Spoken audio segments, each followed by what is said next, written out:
Peace and blessings, family. Sister Ajali, I'm always happy to do a live with my king. But this particular subject matter, I'm so excited that he finds it of interest because I would talk with him live on a constant basis, but he's described social media, and I see how he's right, as very it's not that it's a female thing to do, but communicating, getting up here and just pontificating is a the woman tends to excel at that endeavor. And whereas the man is more about action, more about let's just get the job done. And he's very much that type of man. He doesn't like talking so much, but he recognizes he's been sharing more because I've been just letting him know that it's almost selfish of me to engage in our personal conversations, and I listen to these gems that he drops, and I know I'm partial to him without a doubt. But I just had a sense. I said, our family of people, they need to hear this because there's such a dearth of forceful wisdom where it's so impactful. You're going to listen to it, you're going to hear it, you're going to take it seriously. And then we have those who own social media who are tilting the balance of the conversation to everything that will attempt to destroy us. And thereby, I'm so grateful that he offers that. And I'm not saying he the only Black man like that. Of course not. It's just that they do their best to perpetrate a fraud up on here so that we have this idea there are no amazing Black men, amazing Black women. When there are, and it is usually us, just the regular good folk, salt of the earth people.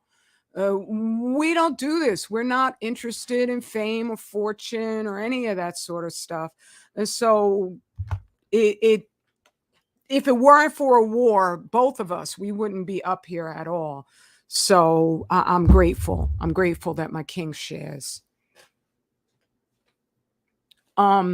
Greetings, Sister Gwemby. How are you? It's good to see you, beloved.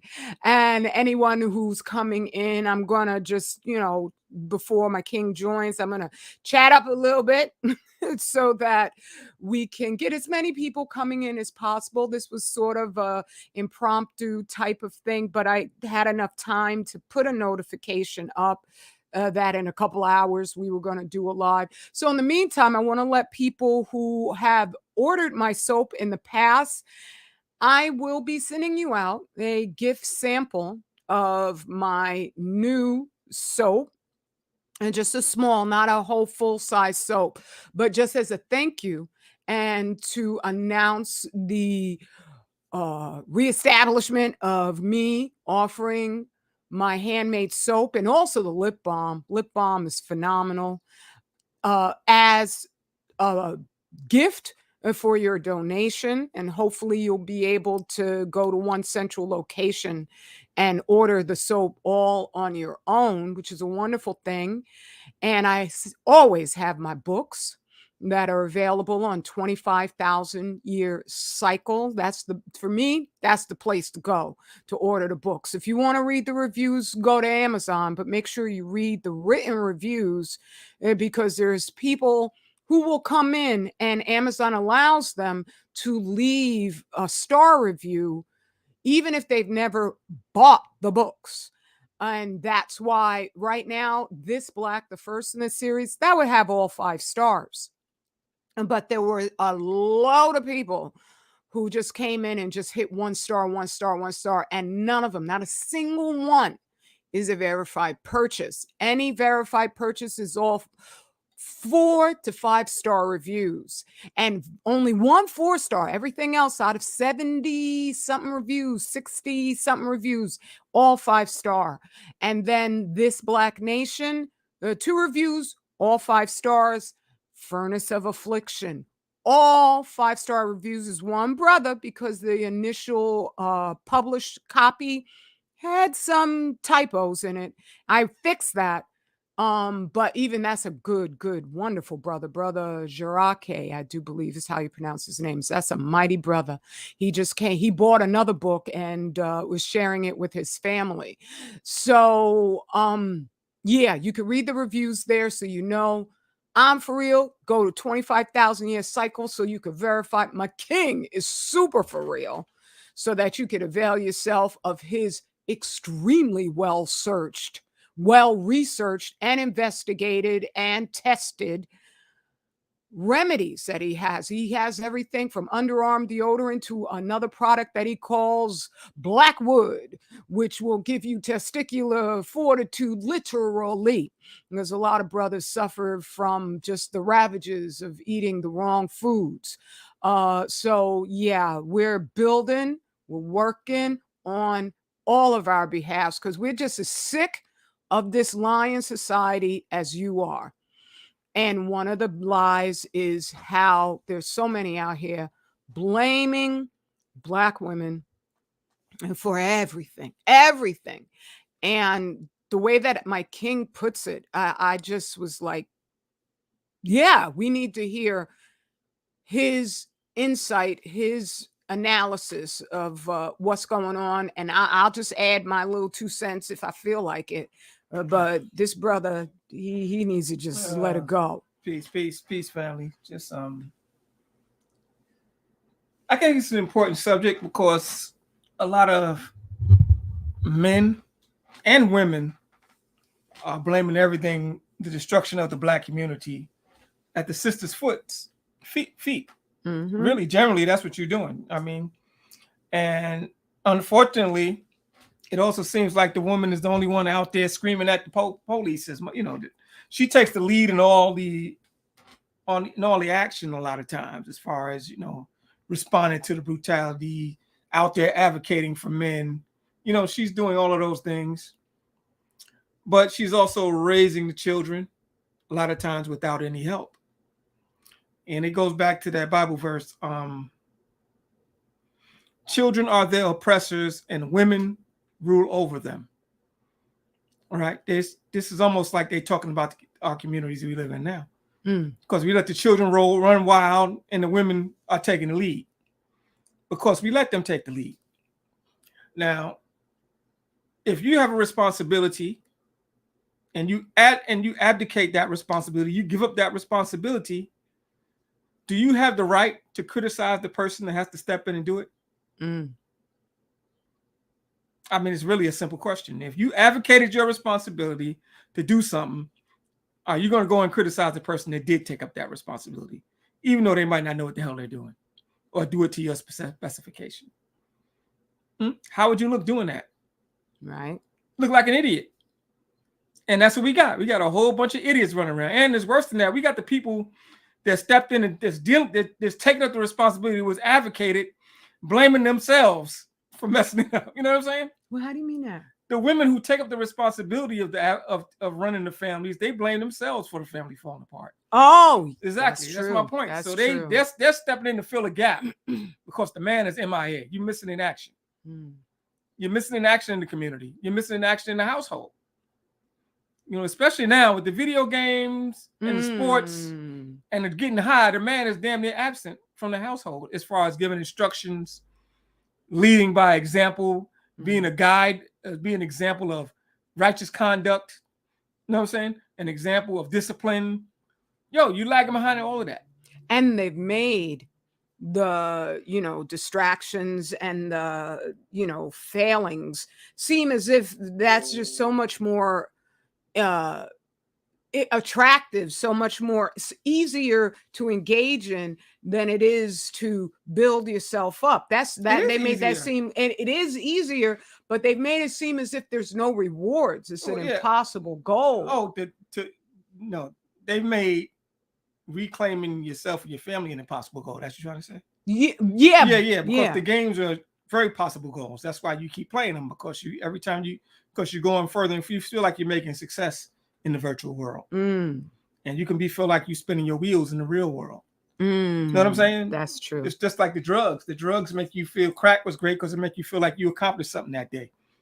Right. Wow. That euphoria you get of accomplishment is the closest thing to the euphoria you get of accomplishing your goal come out of cocaine, out of the crack pipe. The closer you can get synthetically to that is going to be crack or freebasing.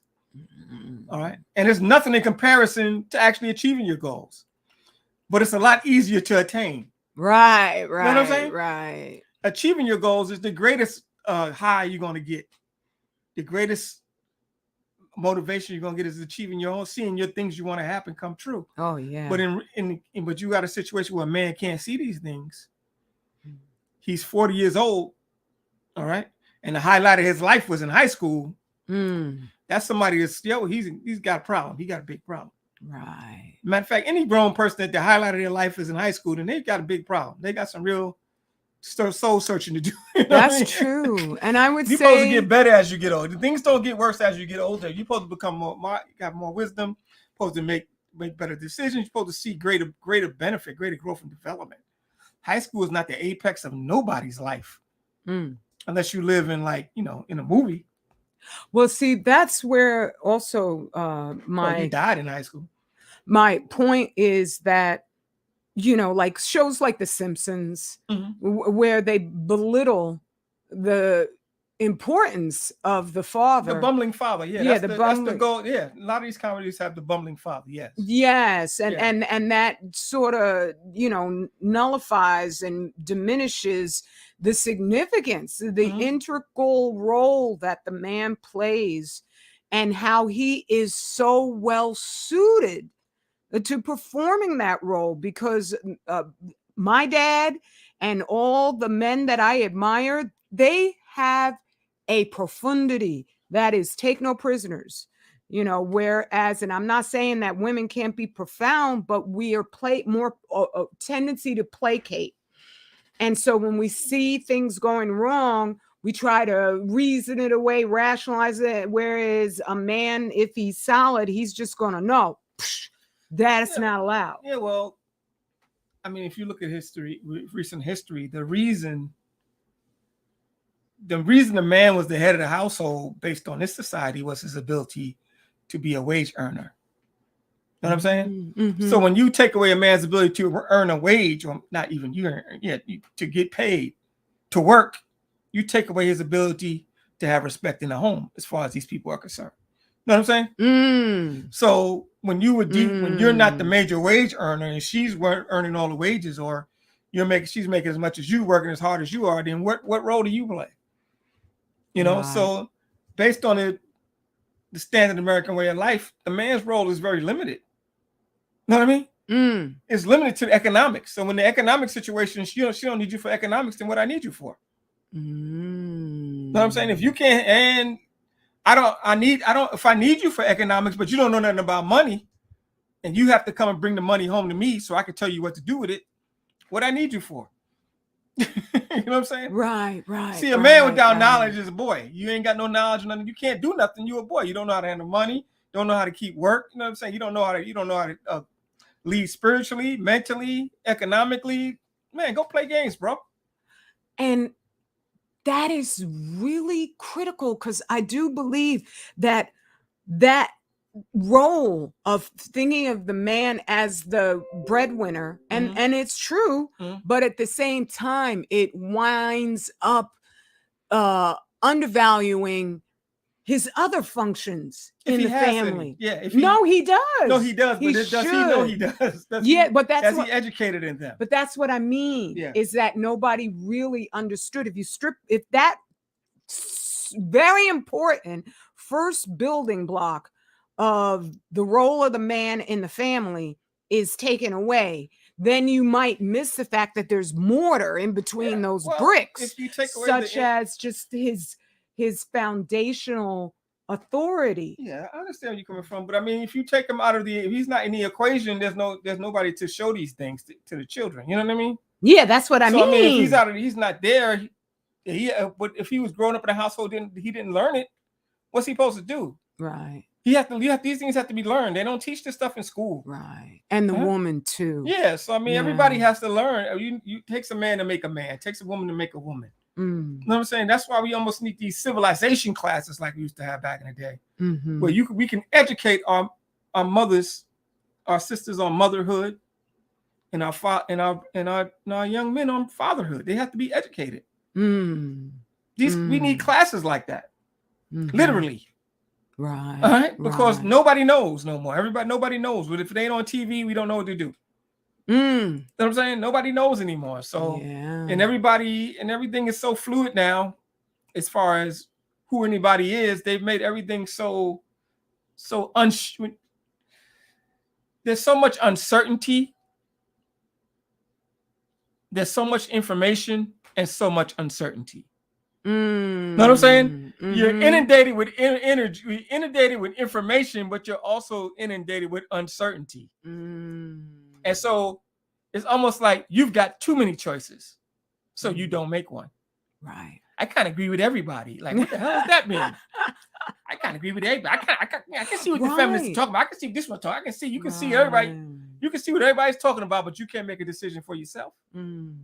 But you can't, out of all of these ideas that are bouncing around on you and around you and in your head, you can't put together a structure for yourself. You can't see the benefit for yourself. You can't implement any of these things. Because it's almost like a secondary action, whereas most people kind of live in a state of unconsciousness. It's a secondary action to say, okay, what is my plan?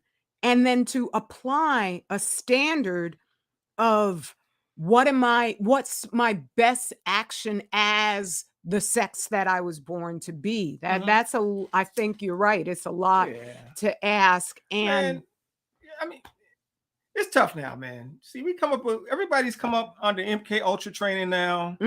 So you don't know your right up from down. You don't know most Black people have never had a Black thought.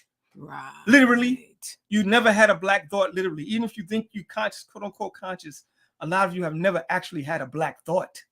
Can you explain what is that? That means a thought from your nature, not implanted through the culture of not from the experience and the culture of another man interpretation. We want to blacken up Valentine's exactly. You Day. haven't had a lot of haven't had a thought that was authentic to yourself. Because all your culture, you've been robbed of all your culture, your culture. So you can't develop a self-identity, a self-thought, a self-ideology. Because you have to go through all of these other cultures to get to you. Know what I mean? All of those cultures become filters, or not even filters. They water down that which is you. Right. That's like putting something between you and the sun.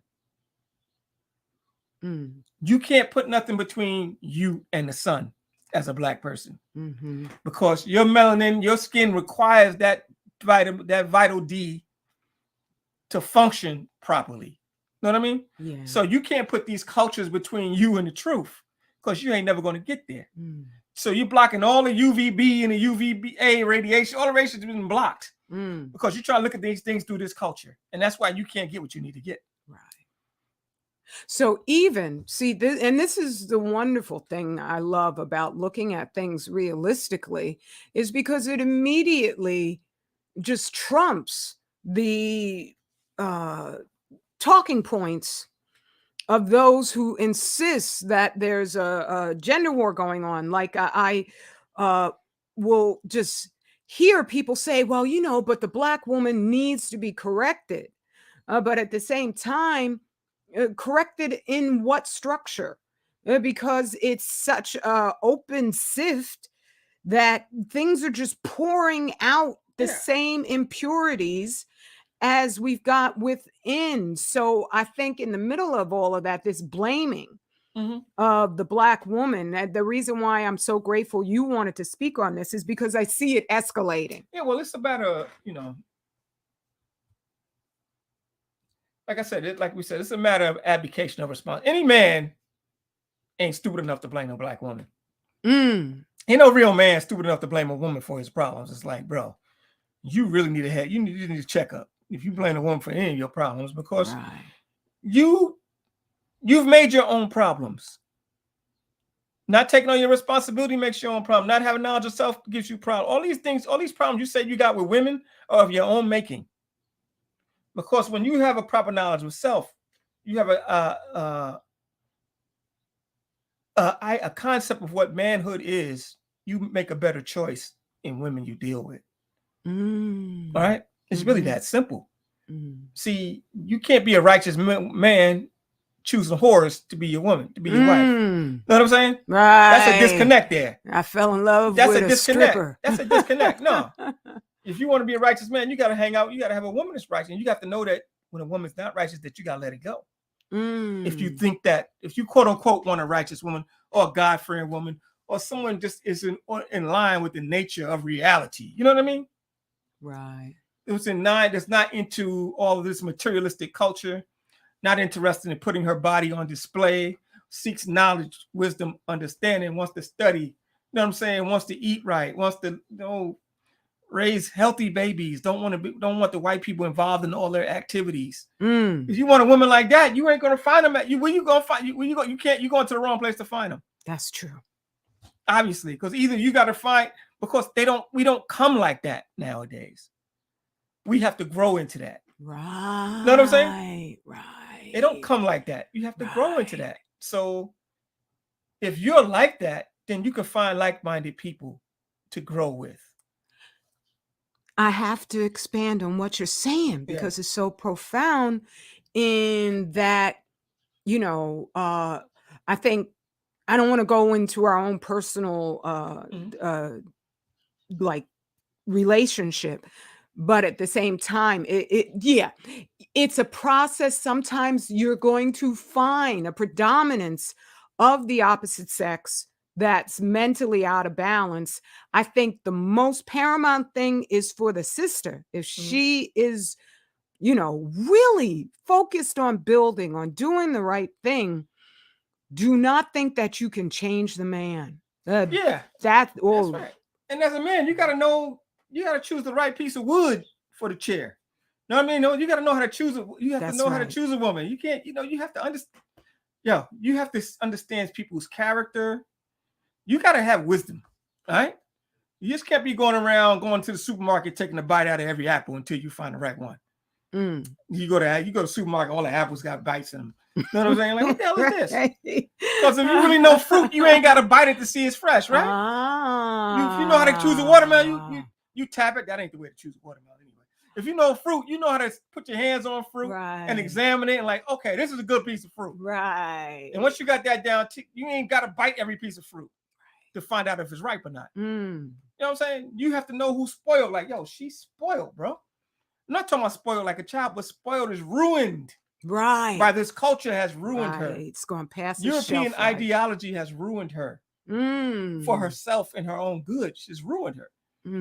So you have to know who you can work with and who you can't work with.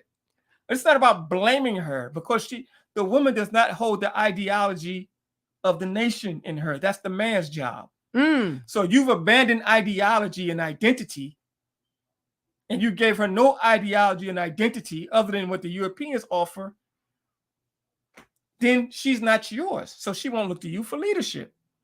So now you ass out because you offer nothing in alternative to European ideology. And the white man is better at being a white man than you are. White man got food stamps. White man got disability. White man got aid for dependent children. White man got soup kit. He got all of that. You ain't got no means of support for nobody out here. You have not developed any means of support for your families.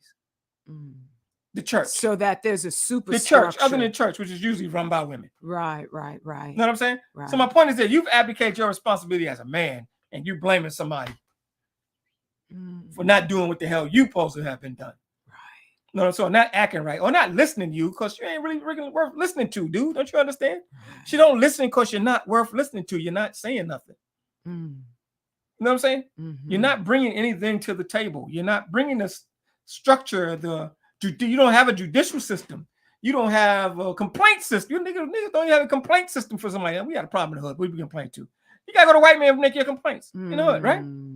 We haven't established anything for as men. You're supposed to establish these institutions for the families, right? So that when something goes wrong, you have some place to go. They have some place to go to, right? As you've seen for the last 2 years, nobody got no place to go to but to the European, because they abandoned you. And they had no structures. They closed down their structures, their offices, their churches.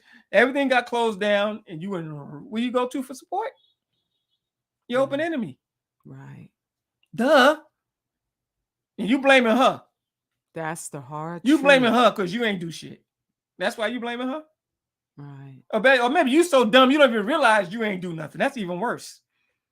You don't even know your duty. You don't even know what you have to do to raise up a family, to raise up a nation. So you're blaming her for not knowing when you don't know. You're really blaming her for talking back to you. That's what you're really blaming her for having no audacity to call you, say you ain't nothing when you acting like nothing. That's what you're really blaming her for. Because the sister's gonna let you know. It's one way or another when you ain't acting right. I hate to tell you, these sisters ain't gonna hold their tongue for so long. They're gonna let you know. Even when you're doing right, they won't let you know. Like, dude, what the hell? You got an alternative? No, but still, goddamn it, some of them still gonna run their mouth. You know what I mean? Okay, now though, as a sister, I know it is helpful because never the one man who refuses to be just enslaved is a black man. Only man on the planet who said, "Oh hell no," and meant it. And so that's why for me, I don't engage in, I don't engage in blaming the black woman, and I don't engage in blaming the black man only because the devil is still there. And neither one of what makes us one whole people understood the depths of evil of the people who, no matter what we do, they can't stand us. It don't matter though, because you still got to eat. You still having babies. You still got to eat. You still got things you got to do, regardless of them. You know what I mean? So that ain't gonna fly. That ain't gonna fly. History ain't gonna say, well, the white man was there, that's why they didn't do nothing. That shit ain't gonna fly. You know what I'm saying? That's not gonna fly. There's things you can do. Even in the midst of your enemy, there's things you can do to protect yourselves. Right. You all cry about Black Wall Street. What was on Black Wall Street? They had insurance, they had they had all those things. All right, they had grocery store. This was just stuff they had in the community. You know what I mean? Theaters. We can't do that no more. We've abdicated all that responsibility over to the Arab man and the Asian man.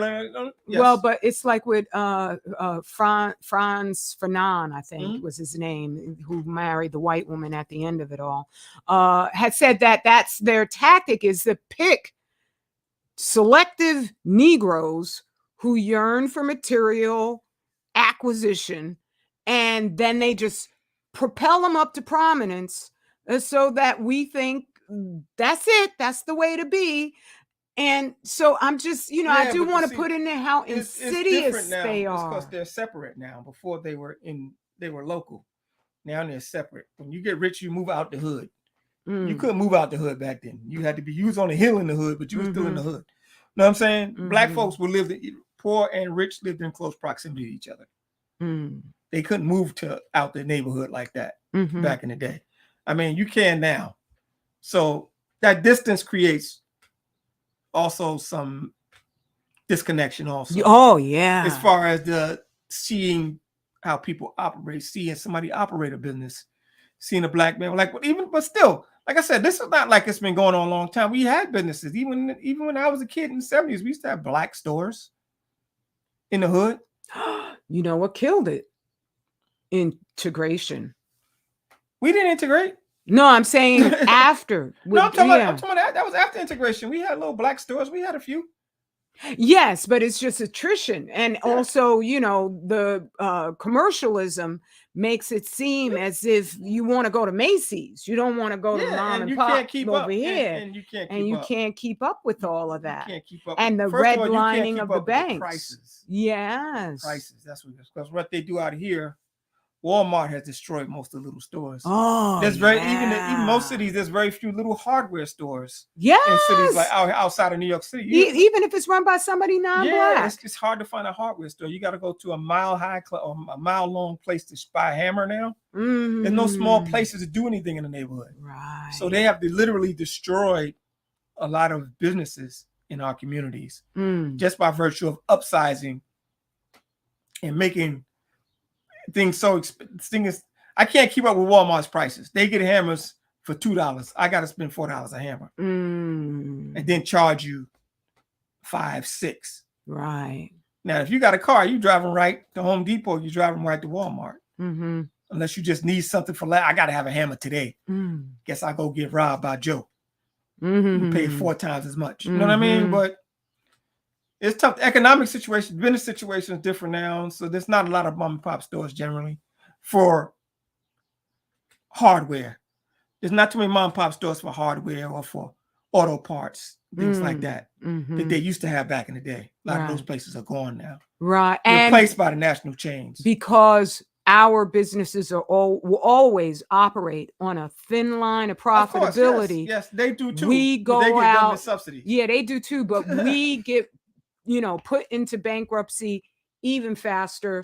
Absolutely. Greater numbers. And the thing I love about what you're saying is it opens up the dialogue so you could see the different nuances that when we just engage in this, blame storm of either, side of what makes us a people, it glances over all of these different details, and so that you don't take it fully into account because you're just so busy wanting to roast the other side. Yes. And pick on them for just ridiculous reasons. Like I always go over the weave thing. Where I do not support weaves. I think sisters look so much more gorgeous with their natural hair because it suits our features. But at the same time, I'm like, have you seen how much plastic surgery non-black women are engaged in? But somehow or another, this weave makes us fake. And I'm just like, ooh, that's what the roasting and this whole, I gotta look at the single black mothers. And then you don't want to look at the details because the details are automatically going to make you seem as if you're a bully or as if you're capable of conversation. You're capable of recognizing this is the reality we're dealing with. And then how can we improve it? Because you see, it's more than about, black women are born evil. Black men are born evil. No, of course not. And that's why I have one. That's Catholicism. Exactly. The child is born a sinner. And I had one person leave a comment, and I got rid of the comment. But they said that we deserve a little bit of self-hate. We should have self-hate. Men or women? Black men and black women. We should be we deserve more, a little bit of self-hate. Yes, that's why I got rid. I thought, what are you? Because they're promoting the idea that this roasting. It has some, you can't promote as if it's beneficial. When you're not, like I said, it's just, when you're not doing anything progressive, you start attacking each other. That's all it comes down to. Oh. Well, you ain't doing these people are not doing nothing. That's why they attack each other. That's why what they going to do? Show you a hospital they built? No, what they going to show you? And like I said, a community that they saved? No. So they just attack each other. Because that's people like controversy. It's all a talk show. It's all Sally Jesse Raphael. That's all you're looking at on social media. That's the design to be. Wow. Morton Downey. It's all this. All this stuff is designed to emulate. Your most successful channels have the talk show, controversy type of stuff going on. Who's the baby daddy? Exactly. That's how they do it. That's what I'm saying. So it's all just entertainment. It's entertainment. The average person really ain't talking about that. Come on. Right. You just in the echo chamber. So that's what reverberates. And that's the most ridiculous stuff you hear. Because it's an industry. You know what I mean? It's an industry. Talking bad about the black woman, Kevin Samuels made it, humiliating black women. Kevin Samuels made it an industry. Literally. You know what I mean? So everybody harps on that. But it's like the little things that they even use where so going on TV talking about you stupid and you got 12. What you think you're gonna have? You got 12 kids. all that stuff that when somebody calls up to be humiliated, basically what you're doing, and be dressed down because you had what's that term? What's the term? Temerity to have 4 children out of wedlock with 3 different men. Oh my God, you curse for life in social media hemisphere, right? Right. You curse for life. God forbid you have 6 children with 6 baby daddies. You curse for life as far as social media is concerned. You the problem. You the root of all problems. You the welfare queen, just like the white folks used to put up out in the 60s, the welfare queen with all the babies. That's you. That's what they got. You the caricature for that now. And such women do not control media platform enough. Not at all. To explain themselves. Not at all. But like I said, there's in that activity is also evidence of the damage and the self-hate. Let's not get it twisted. You should not be right. No, you should not be having 6 children by 6 different men. All right. That is going to cause all types of dysfunction. Right. In the average woman. Right. Everybody can't recover from that. You know what I'm saying? I mean, you got too much genetics, males. You got all these men's ideas swirling around in your head. Number one, that's a bad thing. Not just their ideas, but their genetic material, their sperm. They leave genetic material in you, and when you have a baby, you keep their genetic material. So you got 6 different men, 6 different men in your body genetically at all times now, because it doesn't leave if you have a baby. You still have it. Right. All right. So that's why you're suffering from all these crazy ideas and schizophrenia, because you really got multiple personality disorder. Yeah. You an MPD. Yeah. You know what I'm saying? Literally. I mean, people they think it's a joke, but this stuff is real. This is what happens. All this material, the genetic material you're taking, has to be accommodated. And with the body has to adjust to each man. The body has to adjust to genetic material to conceive the child, and then to hold the child and not miscarriage. Right. All right. So this is what the body's doing. So you having 6 different babies by 6 different men. Yo, that's a lot of stress. That's a lot of emotional stress, genetic stress. You know what I'm saying? That'll burn you out. That'll burn a sister out. But with the different, multiple personality, quiet as is kept because it is a deliberate propaganda assault to eradicate the notion that Black women are feminine and that Black men are sensitive. And I don't mean sensitive like the way that they're trying to beta male it up or whatever, but there's a deliberate hiding of the fact that Black love, with us having the most intensive emotional reactions, how is it possible? Capability. But how is it possible then that in interacting with one another, we're suddenly cold-hearted and brutal? So with each one of those babies that Black woman has, I know that for each man, even if she kept it quiet to herself, she had hopes, she had belief, she had faith. And so each time, because she doesn't have instructions on how to engage so that it's long lasting, she suffers deep disappointment and a hardening. That by the time you run into her by baby number 5 and 6, that's when you get the full stereotype. That's where you get, she's absolutely bitter because she's just like somebody who's been startled too many times. She jumps at everything. And then a lot of us, we have, with the weaves, but, with the chemicals that go into the brain. Yeah. And the food. Yeah, food. It's a crucible of incitement so that you just get, like I said, you ain't never had a Black thought. Right. You ain't never had a Black thought in your life, most of us, right? I hate to tell you. Right. That's the problem. That's the biggest problem. So you ain't never seen yourself outside of the eyes of your slave master. So you're never going to have a healthy thought about yourself. You know what I mean? Because you got the wrong glasses on. Yeah, you got the wrong glasses on. You can't see. You can't decipher. You know? And everything you doing is dumbing your consciousness down more and more and more, whether you use sex, drugs, or food. All these things just dumb down your consciousness. Right. Or you know what I mean? Or destroy your consciousness. Because that's the with erectile dysfunction. Mhm. That's what's going on, where the blood is no longer flowing because the plaque buildup Yeah. restricts the blood flow. Mhm. And so that's also impeding Yeah. your hormonal Or you have some balance. emotional issue that's impeding your blood flow. Because remember, every physical aspect has, every physical manifestation has a mental or mental manifestation too, or an emotional manifestation. All right. Your emotions can cause you to have disease.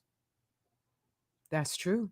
You know what I'm saying? So they say people who are under stress when they're in the hospital, those are the ones who succumb to whatever's, you know. Or you can have you can have all feelings of abandonment, so you can't attach to nobody. You can have feelings of fear and interpretation, so you can't get close to people. You can have low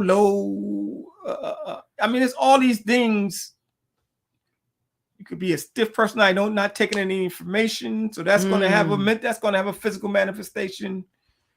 Man, it's too much. It's a lot of stuff. Let's see. Peace, beloved Sister L's mom. What is HBP? High blood pressure caused by?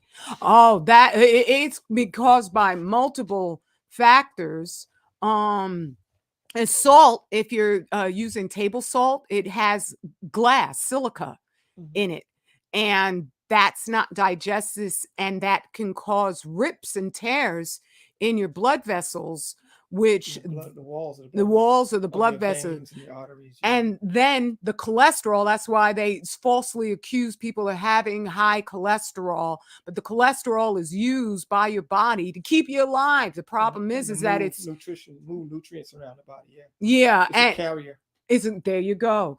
But the thing is that it'll build up at like scar tissue. And if you have a scar and it keeps building up on top of it, because your blood is absolutely imperative to flow through your body. And so depending on what foods are also causing inflammatory conditions in your body, because that also restrict your blood flow on top of, things that might be ripping it apart. So there's multiple causes of high blood pressure. The easiest cure whatsoever is to eat a sustainably intelligent plant-based diet. Go on my website. Yes. Look up what to eat, what not to eat. That's what you do. Yeah. 25,000 year cycle. Go to the blog. I got 3 things there. Organic is cheaper. That's true. Foods to eat, food you can eat, food you shouldn't eat. That's all you got to start right there. Because that'll help you with your high blood pressure. All right. Yeah, it's much better than high blood pressure. Medications. Cause your high blood pressure on the most part is your mouth. You're putting the wrong stuff in it. Yeah. And so it's going to manifest as increased pressure in the body. Yeah. All right. That's really what it's going to, there's ways to deal with that easily. If you got high blood pressure, we can get you off high blood pressure medicine within a month. We got, to take a consultation. We'll get you right off of that. That's very true. And you definitely, because we have had friends and family, neighbors who taking those medications, and we just see them just slowing down because they're still not getting what will fortify them. They're not in those habits, so that they're doing things like moving the lymphatic system around. So that you get all the dead, because no matter what, even in a ailing body, there's always going to be the life and death of cellular material in your body, and you have to, and waste products that are in your blood that might get caught on up in there. And so there are things you do just to get your lymphatic system moving, because it doesn't come with a heartbeat, but it cleans all that crap out. Yeah. Yep, and that's just what you got to do with the male-female relationships. You got to stop feasting on the bad ideas, bad concepts. That's all we're doing. We're taking in bad information and projecting it on ourselves. All right. because we've got this idea that there's got to be conflict between men and women. All right. We think conflict is love. You know, we think, oh, we fight sometimes. It's all right. No, it's not. You shouldn't be fighting like that. You shouldn't be coming to blows. You shouldn't be coming to blows with your boy. Men and women should not be coming to blows about stuff. You not should be in constant conflict. You can't sit together for a day without having a fight. That's two people who are not compatible. You know what I mean? That's incompatibility, because you both made poor choices and you didn't know what you wanted, and you're with each other, and now you're fighting each other. Yeah. All right. No, that's a bad relationship. That's incompatibility. Unfortunately, and sometimes you're gonna have to break loose, bro. Right. Well, see, that's where I find the guidance of Allah to be extremely beneficial. Once you've stepped away, I find that's the best guidance once you stepped away from Western guidance. Because that, I think, is the P under all the mattresses, is that you've got women who have, even if you've never gone to a feminist meeting in your life, you have been programmed to think like a feminist every single time you turn on TV, every single time you turn on social media. Yeah, that's the school system. Yeah. And thereby, when a man enters a relationship, there's no man out there who wants to have a brand new mother. But in respecting, because I know what you're saying is that the Black men, it's on their duty roster to build our nation. And so that we have an alternative to everything that these dudes put out here. But at the same time, still on an individual basis, when you're still going to have that desire to be in a relationship. So the best way to ensure that you're not having 6 babies as a result of always making the same mistakes or new mistakes is to revitalize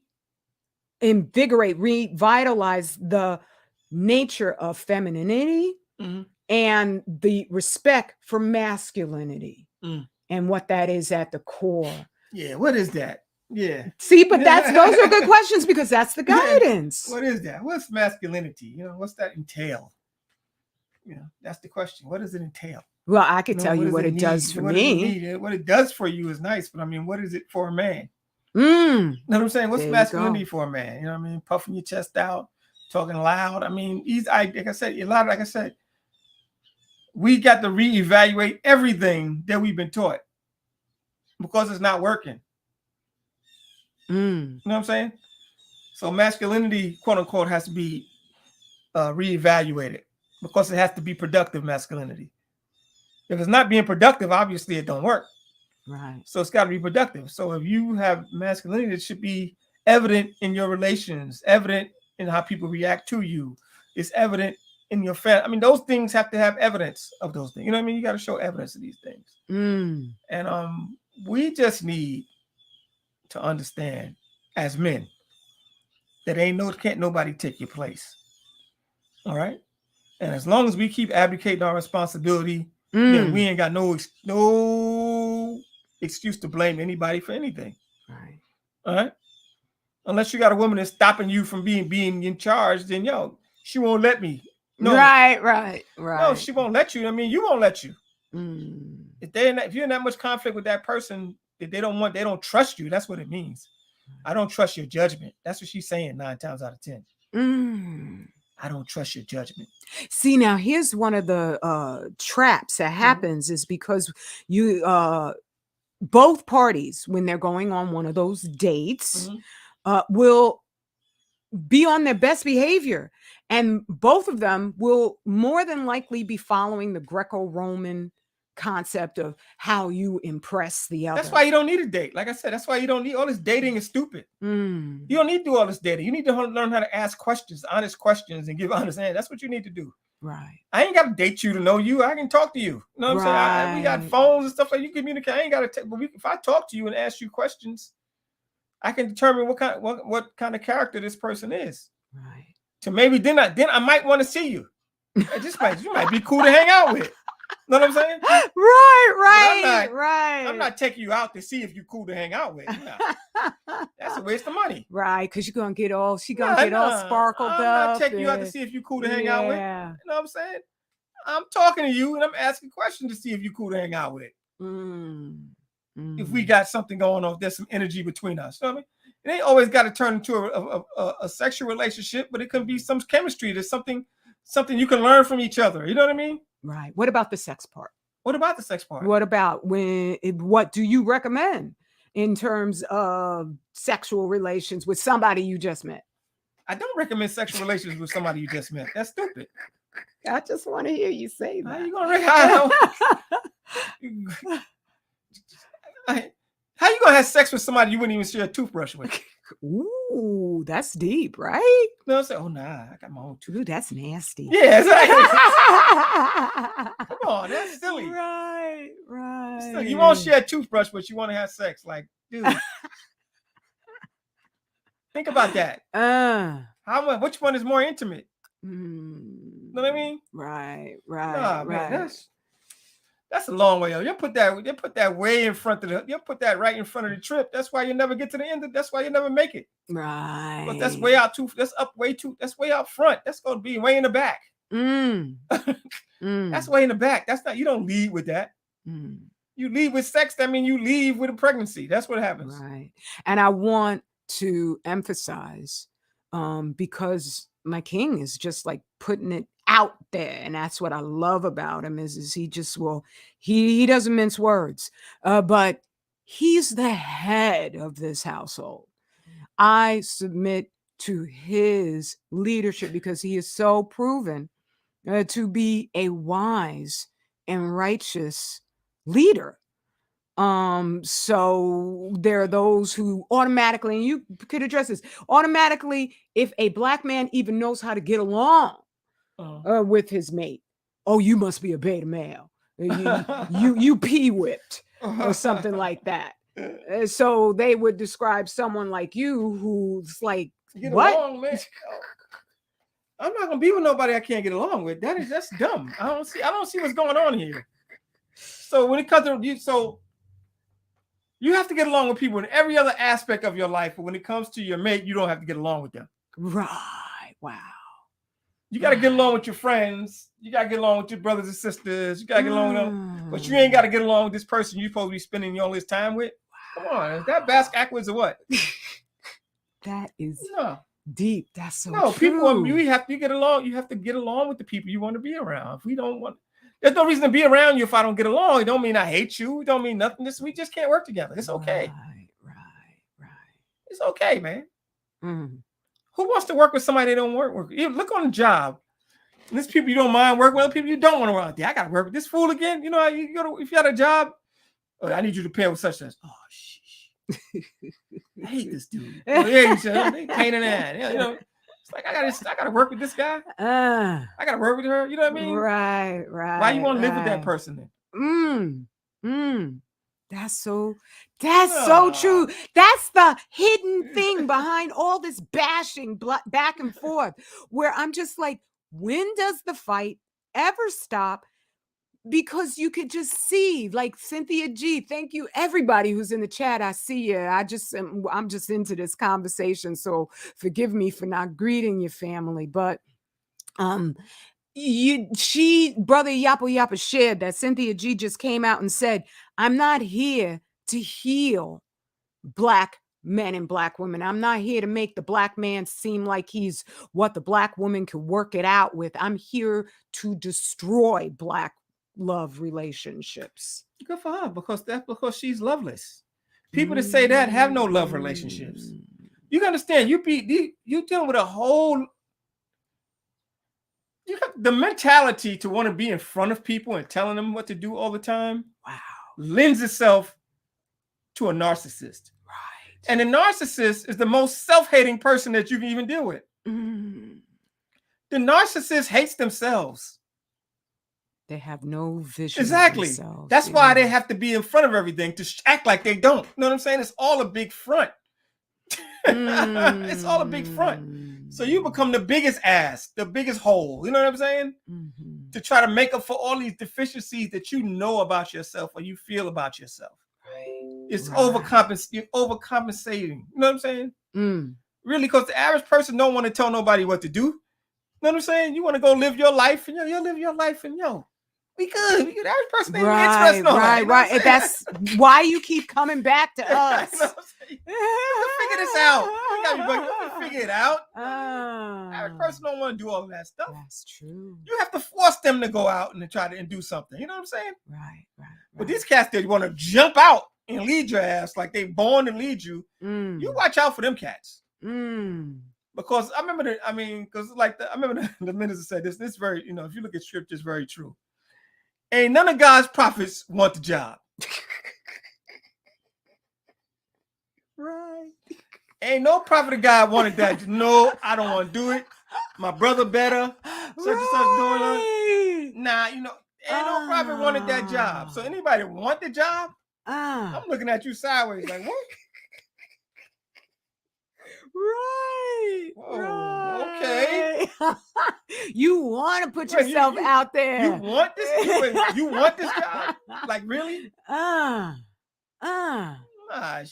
Okay. That's crazy. You want this job? Right. No, man. You don't want it, but it just got to be done. You know it got to be done. Yeah, so you're forced. Right. Your spirit forces you to do it because, damn it, nobody else is doing this. Right. And this is really important. And I wish somebody better than me was doing it. Right. You do all that stuff. Like, oh my God, you beg, you pray, please. Somebody help me. You know what I mean? You get into all of that. I ain't up to this. I got to have my ass out here by myself. You know what I'm saying? No. But then you have to accept it and you realize, you know what? I'm going to have to do this. Right. See, and that's the thing for me is because they are supported and promoted and so many look at it like a gig. A lot of them is about the money. It's it is a gig for them. It's a show. That's a persona they put on. It's an energy they put on because this gets likes or controversy. Come on, it's a show. Yeah, that's why,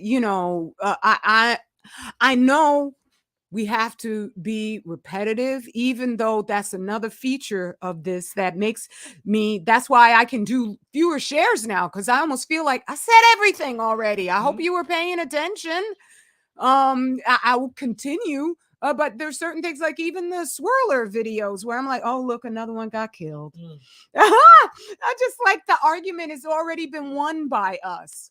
And that's the thing is once you know you're the winner, you should be able to just absorb that and feel confidence and not fall for this we're all depressed programming that's going on out there because we've won. We've already won so that will propel you to take actions, to start doing things, to start realizing ain't no rescue coming from the Caucasian. Ain't none coming from those who worship him. I don't care what race they are, because there's a lot of us Black folks who worship them too. Ain't no rescue from no leader either. Yes. I hate to tell you, you're gonna have to. This is save yourself season. Yes. That's the season you win. Save yourself. Yeah, I ain't coming to save you. Brother Z ain't coming to save you. You got to learn to save yourself. That's what we're here for, to help you learn to save yourself. That's why I have the websites. You can learn to save yourself. Right. You can learn these techniques for health to save yourself, to preserve your life, to extend your life, to reverse the aging process. That's what we're working on. Right. We moving on shit a whole different. We work on a whole different frequency now, y'all. Because instead of one of us knowing this one we got to go to this one, kiss the ring, get the information. We all supposed to have all this information and utilize it in our families and our local environments. You know what I mean? So you ain't got no Kyrie situation. Who cares? Kyrie ain't got to go out there and talk about I'm the voice for the voiceless. I don't. Stop. Who said you the voice for the voiceless, bro? I mean, I understand but that is also that's a Messiah complex that someone takes on. See? Yeah, I got to save all of these people.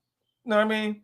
Because I've been blessed with the skill to play basketball. You know what I mean? Nobody shoots it in the hoop like me. And I understand, like I said.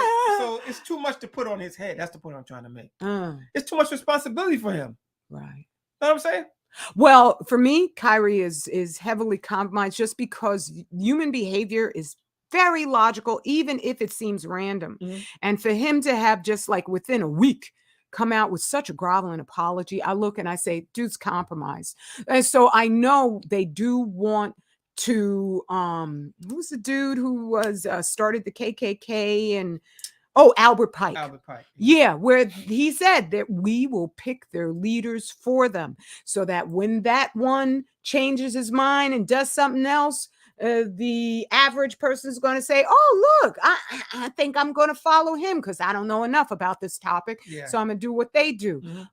So to me, when I do hear somebody with that messianic just tonality where it's like me, it's all about me. Yeah. I look and I know you just went too far because sometimes it could be genuine on their part. That's gas you get gassed. Yeah, you get gas, and that's why Like I don't like all the compliments. You start reading all the scripture and stuff, and you start seeing yourself in the that's me, and that's right. That's everybody. I can understand. Yeah, everybody's in there, bro. Yeah, these are personalities. You know what I'm saying? And you can take on a personality.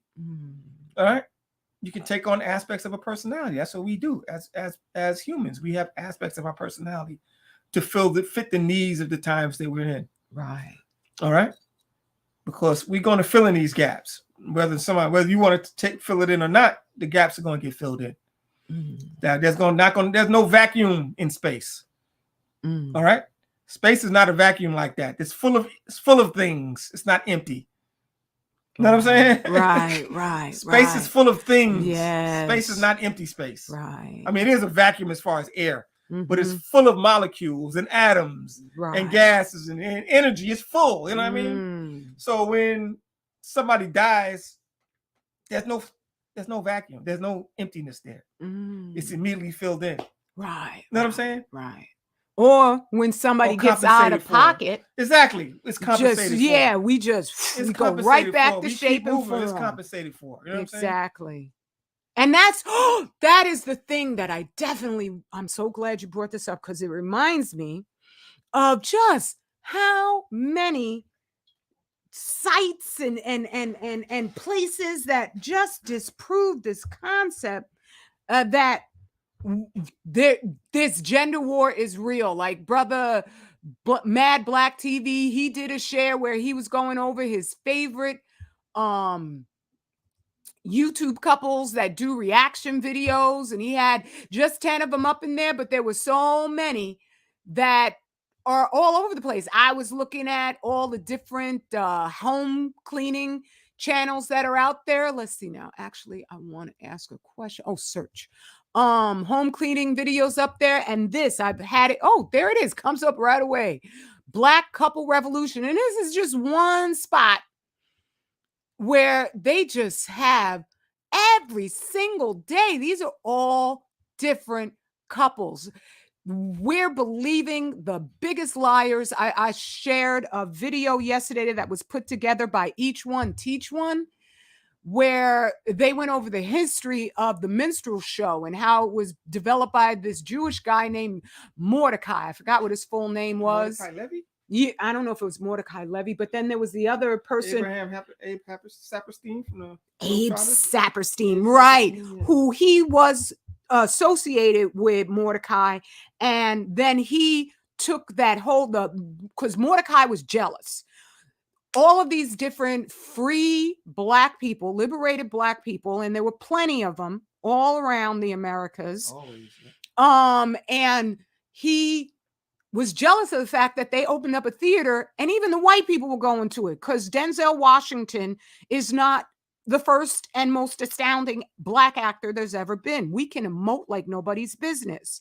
And so we were doing that, and the white people were going to see, and nobody wanted to see Mordecai's crap. And so he developed jokes, all these minstrel jokes about us that they were so insidious. We identify ourselves now by those stereotypes. We have a concept that we're going to automatically think we're up to no good. We're shady, we're shiftless, all the rest of it, so that we see ourselves with a depressed mindset automatically. Yes. But despite that, here we are still triumphing, getting together, loving each other. It's so glorious. And I know what's happening to us right now. It's not a revolution, because a revolution gets you right back where you were. There is an awakening, a profound awakening where Black us are finding out we love being with each other.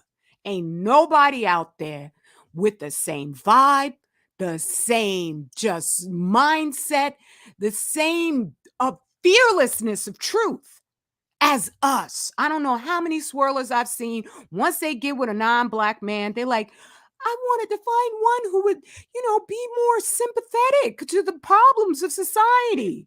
And nothing of the sort happens. I'm taking a break from white men, right? Because you can't find one, because that's not who they are.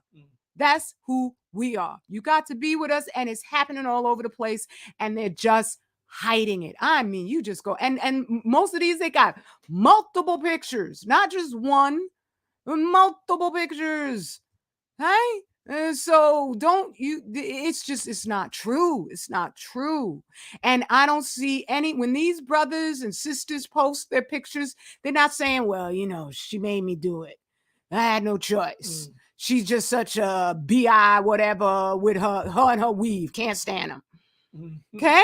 This is a social media, just like Mordecai, stereotyping war strategy to make us doubt ourselves. I don't know. Maybe it's something you middle class cats had to deal with, because we didn't have no such issues when I was growing up. I know. Everybody's with somebody Black, so I didn't grow up nowhere where nobody was with nobody Black. So so that's the hood for you. Sorry, we was backwards. We was backwards in the hood. We just want to be with our people. Right. I'm sorry about that. I don't think it's backwards. I don't joke. think. Yeah, I know. But I'm just saying that we didn't have such ideology that we want to get with another people. We liked ourselves, at least enough to be with them. And there's other issues, of course. Right. But all this swirling stuff, man, that was not on our plate. Right. You know what I'm saying? You'll get money and want to swirl. So you broke people out. I guess maybe that's it. You get a little money, you start getting a little education, you think you cross all types of lines. And they've made the lies fair seeming. They've made it all seem as if it's plausible, it makes sense, but then your household is in disarray, it's in collapse, because you don't know how to get along, and you don't know how to value your femininity. And that's the thing is that a man, he knows if he's in a marriage, he's in a family, he's got duties. That doesn't mean that he wakes up and he's just like, oh, damn, I can't wait to go out and earn money that you guys are going to just eat up. Right. But then they've made it seem as if as a woman, it's a burden to understand the other. Yeah, well, it's just, we haven't protected our women. And so it is a burden on her. Because right now we forcing you to go make money to work outside of the home, which adds more drama to a man's life, whether they believe it or not.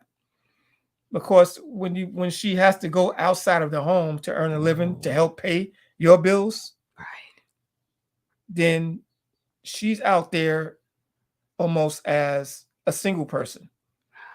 Know what I mean?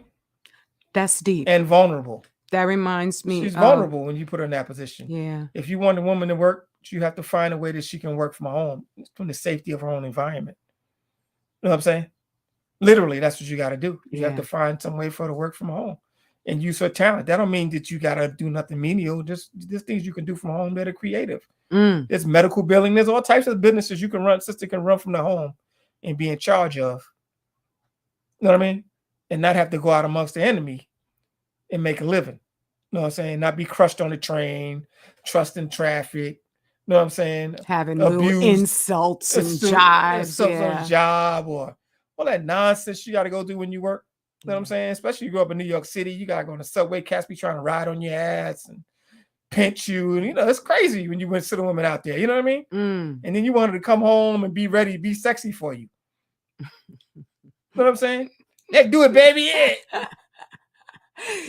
Nah, she ain't gonna be in the mood. You frigid. Why? What Yeah, happened? exactly. You went frigid. She ain't gonna be in the mood, bruh. See, now that's profound because I have the liberty of never seeing a white person. Mhm. I could go weeks and I don't have to see one. And I didn't even realize that this is a protection that you offer me. Mhm. And that's profound because I think even though I get up on here and I'm very strident, but at the same time, I'm still a woman. And I think it's more in a man's nature to go out and handle the battle Mhm. and just sort of, okay, I don't understand what's going on here. Yeah. Whereas as a woman, I'm going to get all emotionally invested in what the heck is going on. Yeah. And it's like at this point, I can't watch a lot of the programs that you watch Mhm. because I just get so hurt and disappointed with the lies that they tell about us. Yeah. But for you, it's a study Mhm. almost. And so it's a different, we're two different, and we're Mhm. supposed to work together. Yes. And yeah, that I Yeah. So that's what happened. You've made your enemy. You've empowered your enemy by sending your woman out to work. Literally. Because a lot of them can't come back the same. Because what's out there in the workplace? Feminism is wall to wall out there. You know what I'm saying? So she's gonna get caught up in the feminism. Gender fluidity is all for sure, as all the rage. All right. Diet is gonna go to hell. Right. Because she can't cook at home or she's too busy. Right. You know what I mean? So all types of things are gonna there's all types of drawbacks with that type of energy. It's funny, I'm looking to do the genealogy, and it's like up until the 1970s, the black woman was in the home. Damn near exclusively. You're right. I mean, she had a little work, but it was close to home. You know what I mean? Mm-hmm. But if the father was in the house, the woman was home 9 times out of 10. Mm-hmm. You know what I'm saying? Mm-hmm. Because I'm looking through the census reports, with black folks census reports, and it's worker, farmhand, housewife, house. You know what I'm saying? Housewife. Even the children were farmhands. They'd be 13, 14-year-old farmhands. Right. You know what I'm saying? But the mother's a housewife. You know what I'm saying? So I'm looking at censuses from 1900, 1910, 1930, 1880, 1870, 1850 censuses. I'm doing all this genealogy, and I'm seeing what's going on. I'm seeing these structures and these families. You know what I mean? And these lifespans and these homes. Every home had a father in it for the most part. Wow. Right, right. That's another lie they tell about us. Our homes had fathers in them. I mean, there was some other shady stuff, because fathers die and new father come in, and all type of stuff like that too. Right. But so the families were, what they call when you have a split family, not a split family. What is it? Blended. Blended. A blended family. You got different mothers and fathers. Your husband have 2 children and you have 2 children, and you'll get together. I forget, blended, I guess. I don't know. They got all types of stupid names for stuff. It's family. Yeah, but we had all of those structures going on, but there was always a man in the house. 9 times out of 10. Yeah. There was a husband, there was a head of the household, right, and a wife. All right. Because you needed that for functionality. Right. And you had to reproduce. So we didn't have a whole lot of families that didn't have 3, 4, 5, 6, 7, 8, 9, 10 children. That was like the standard. You know what I mean? Because a lot of mothers, that's another story. Genealogy, I'm going to be starting doing those too. I'm going to be doing that too. Yeah, so that if you want to find your family. Yeah, I'm going to do family genealogy for people too. In other words, if we go back and study the past, you can see that not long ago, it wasn't even all this nonsense we're dealing with today. All right? The families were stronger, despite of them just quote unquote coming out of slavery or up from slavery. The family units were still stronger. You know what I'm saying? Our family units are weak now because our families are not centralized around the home. And the media. And the mother and the father. Very effective. Also, they're not centralized around the mother and the father and the mother. They're centralized around social and school. Issues. Yes. That's right. Yes. So they didn't have all that right there. You know what I mean? That's so that's true. destroyed That us. compulsory school Yeah. education. Yeah. Believe it or not. Yeah, education destroyed you. Yeah, that's what I'm saying. Right. Right. Nah. Ah. It's deep. It's very interesting. You study history so you can understand what's going on today. You know? Yes, Brother Yapa, we must take control of our own narrative without a doubt. That when I was watching that video about, and I had texted you with that link too to that video about Mordecai and how he just single-handedly started the whole minstrel act. There was nothing but a bunch of white men up on the stage in black grease paint, and acting fools. And then when you looked at the posters of the Harlem Globetrotters, and I loved the Harlem Globetrotters when I was a little girl. Metal Lock Lemon and Yeah, nobody ever.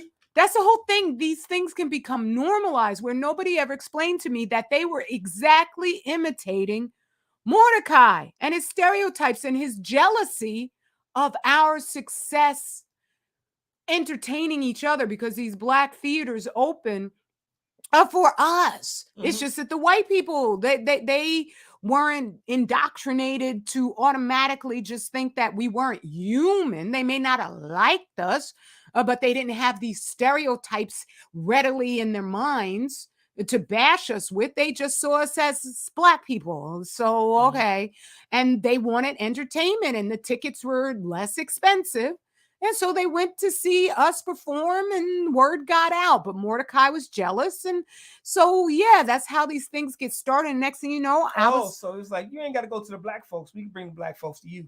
Exactly. Don't go. You ain't got to go to the hood no more. That's right. And he became known as the father of the minstrel show. That's the only success he ever achieved, was doing those acts. And then he got to the point where you had black minstrel actors. Yeah, like whatchamacallit? What's his name? Mantan? Not Mantan. No, that's okay. Before Bert, what's his name? Bert Johnson. We have famous black minstrel actors. Yes. His name was Bert something, was the most famous one. He was a great actor and pantomimer. I can't remember his name right now. But I'm just. But I got a documentary on it. I'm gonna post it up on probably Telegram.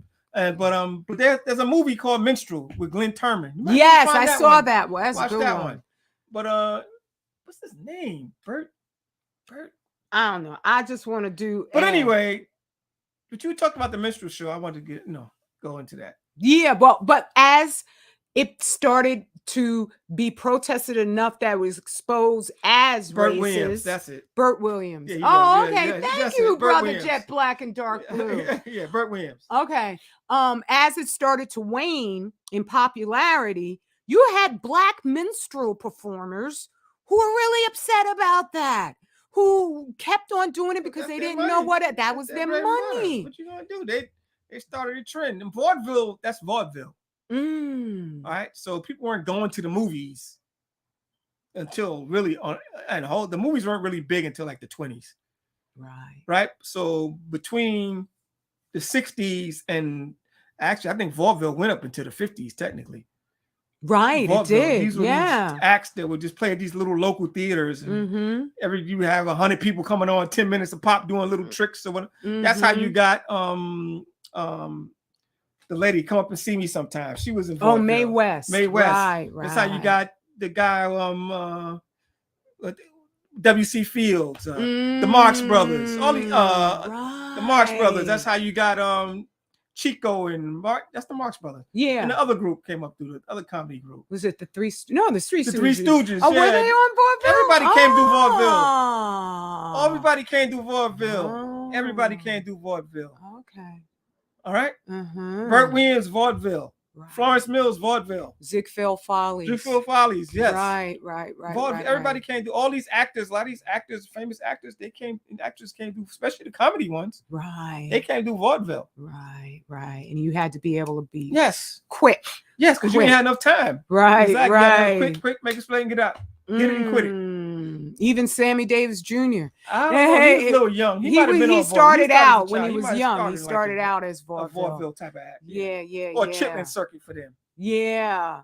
And that was a little less controlled than what we're dealing with right now, where we don't trust anything unless it's approved of on this very small media platform that they, with an iron fist, I mean, the censorship is off the friggin' charts. They are willing to destroy the entire false reputation of the United States as being a democracy because they're so hungry to remain in charge, and we're learning so much that they can no longer do that because they base everything off of lies and off of obfuscation. Also, the masses of people are so easy to manipulate as far as they're concerned.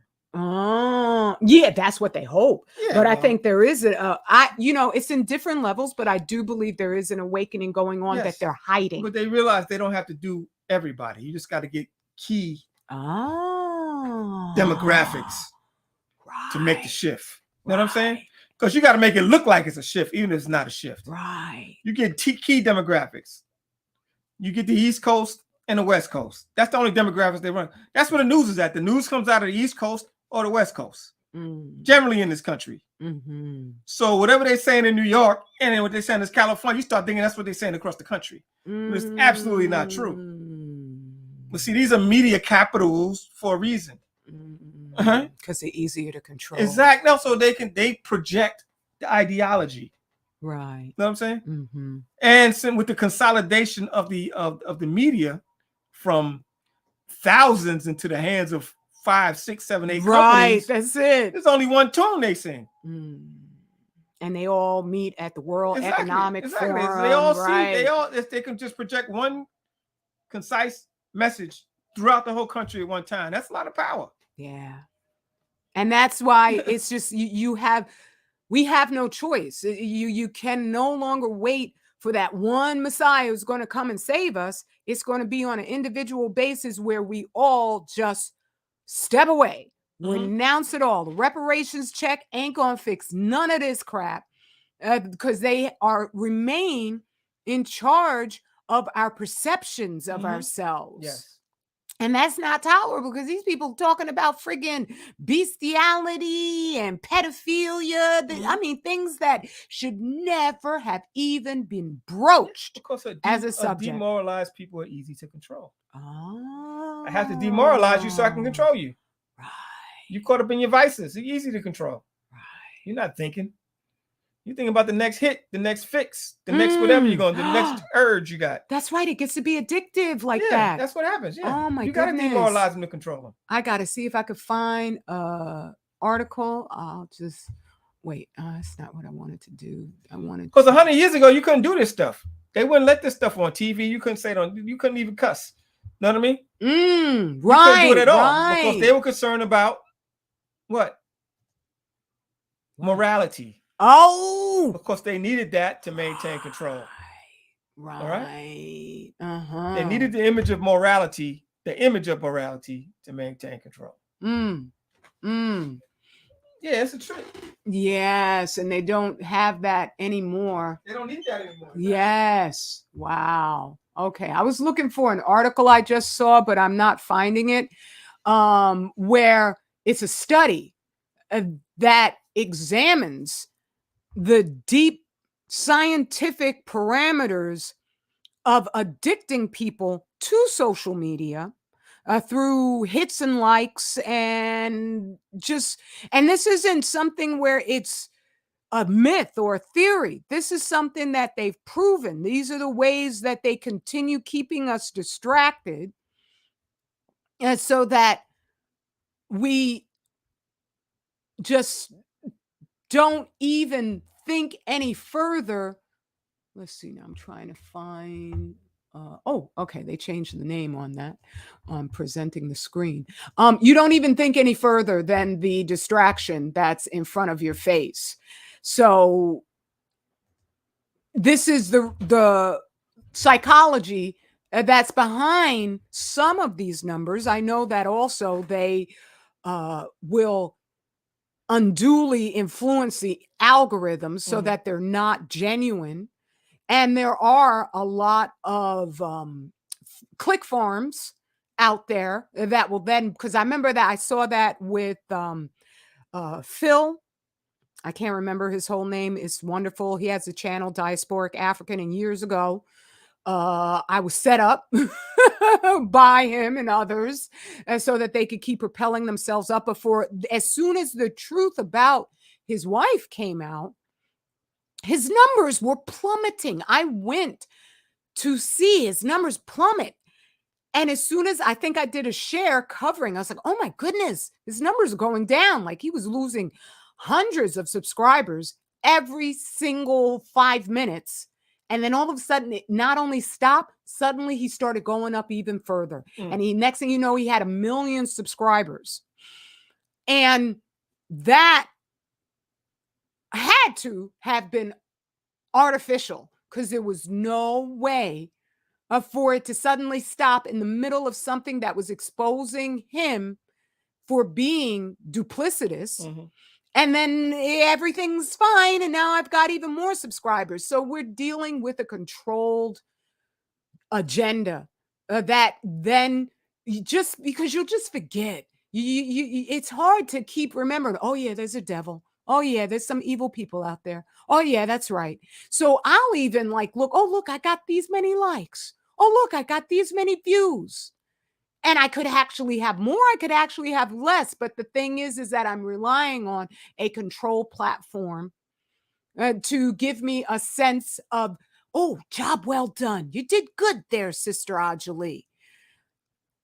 And that's one of the ways, one of the methods they get us going, because it's just, we don't want to have to keep on fighting all the time. Who wants to fight their whole daggone lives? That's how they got a lot of our really true freedom fighters caught up, so that some of them are writing just cookbooks, and the cookbooks are about, fried chicken.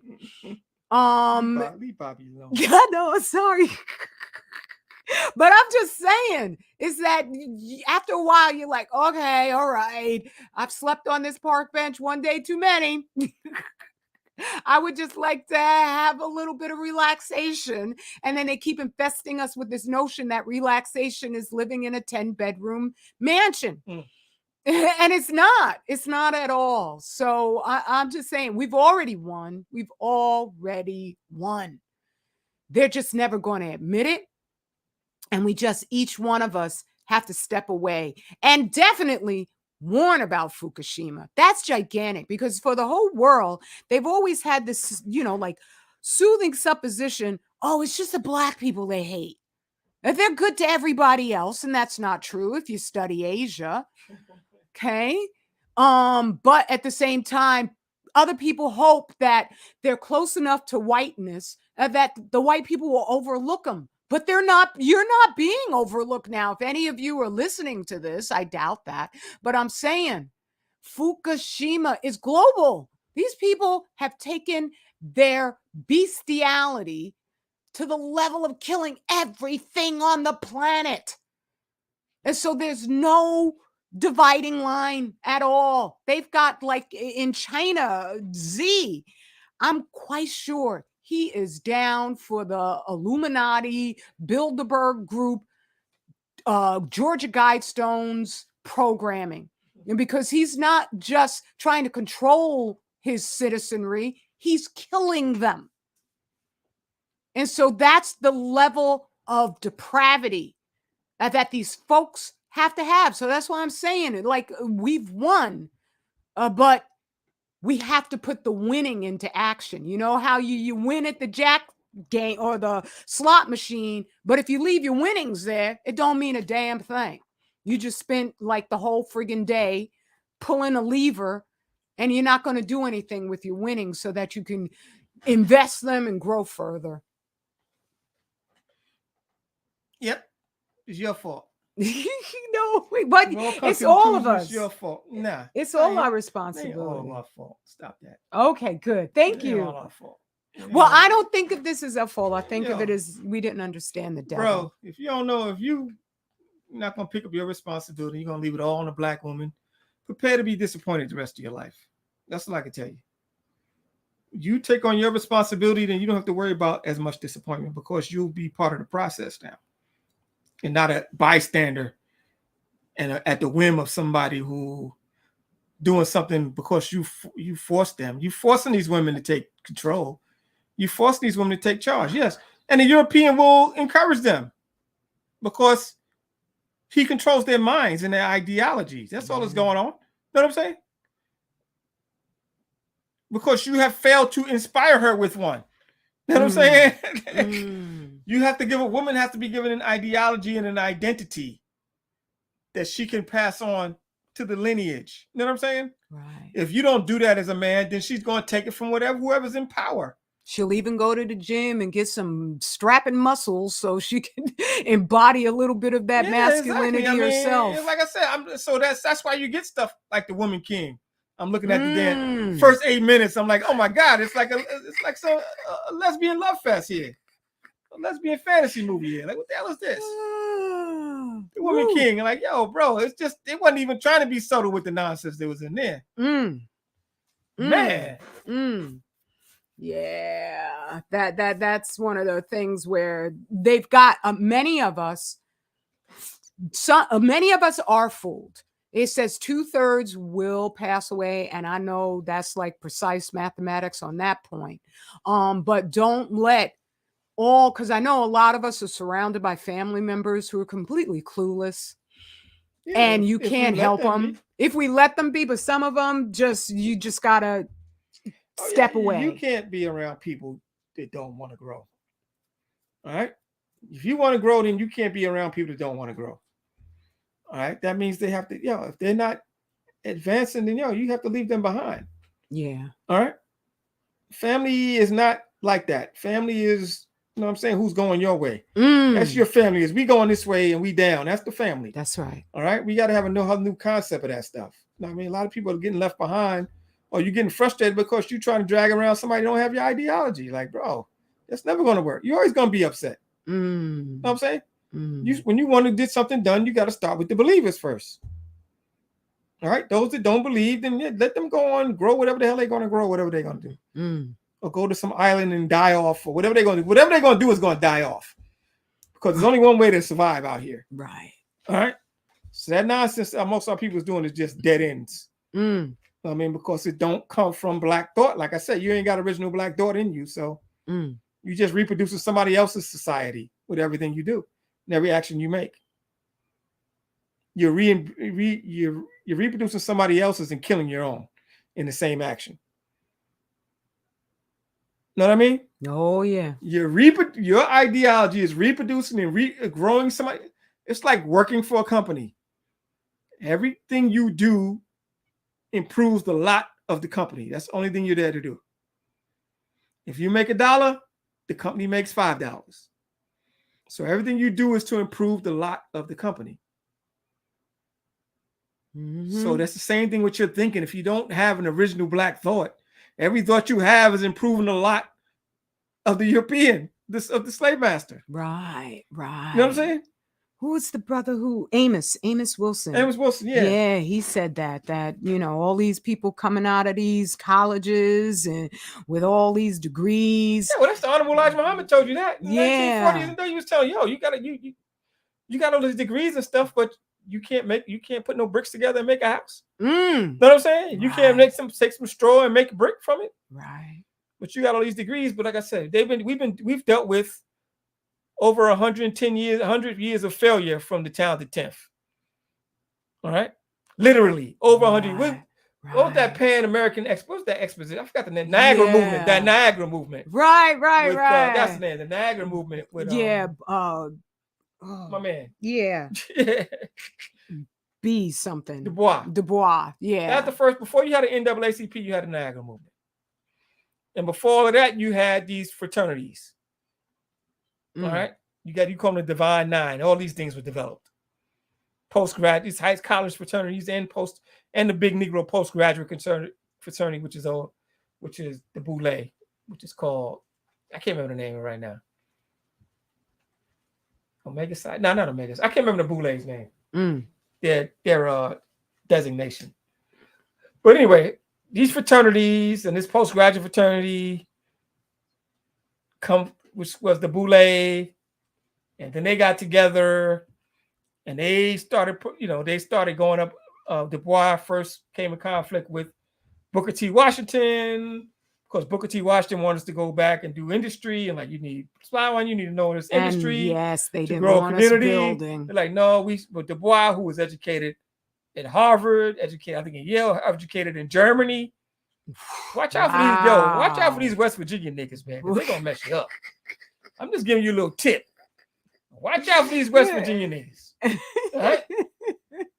But anyway, watch out for them.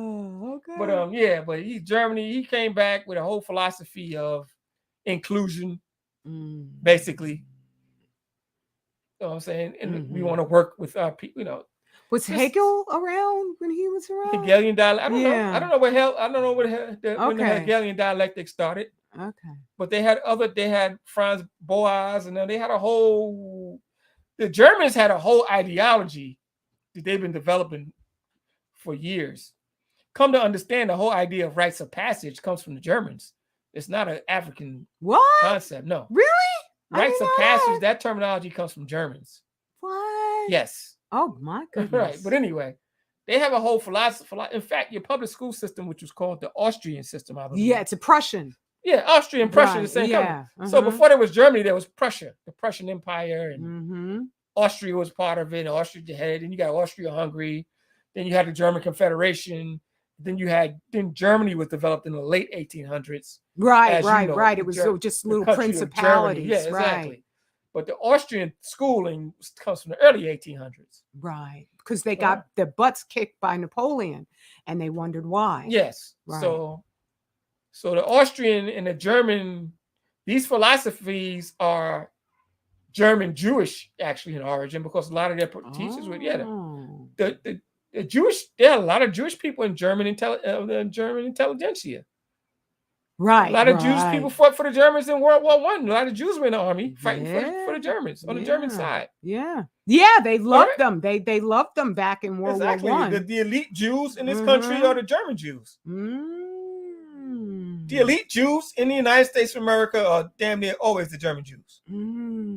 Right? Wow. So, but anyway, these philosophies come from the Prussians, who are known to be real pricks. If you ever know about the Prussian, the ideology, even white people say these guys are pricks. Even the white people are like, these guys are pricks. The Prussians. These are all Prussian ideologies that have grown into your school system, that have brought you all this ideology, all this. Who else did I think Angela Davis studied on them German cats too. Yeah, I think she did. I think she was a Max Planck. I forgot she studied. But you find a lot of them folks were studying with the communists. The Germans. Yeah. The communists are just. Well, the communists were started by the Germans. The Germans. Yeah, exactly. Yeah, the Jews. And they sent, I forget who it was, they sent directly to Russia. Well, they sent Lenin to Russia during the Russian Revolution. The Russian Revolution was not by the communists.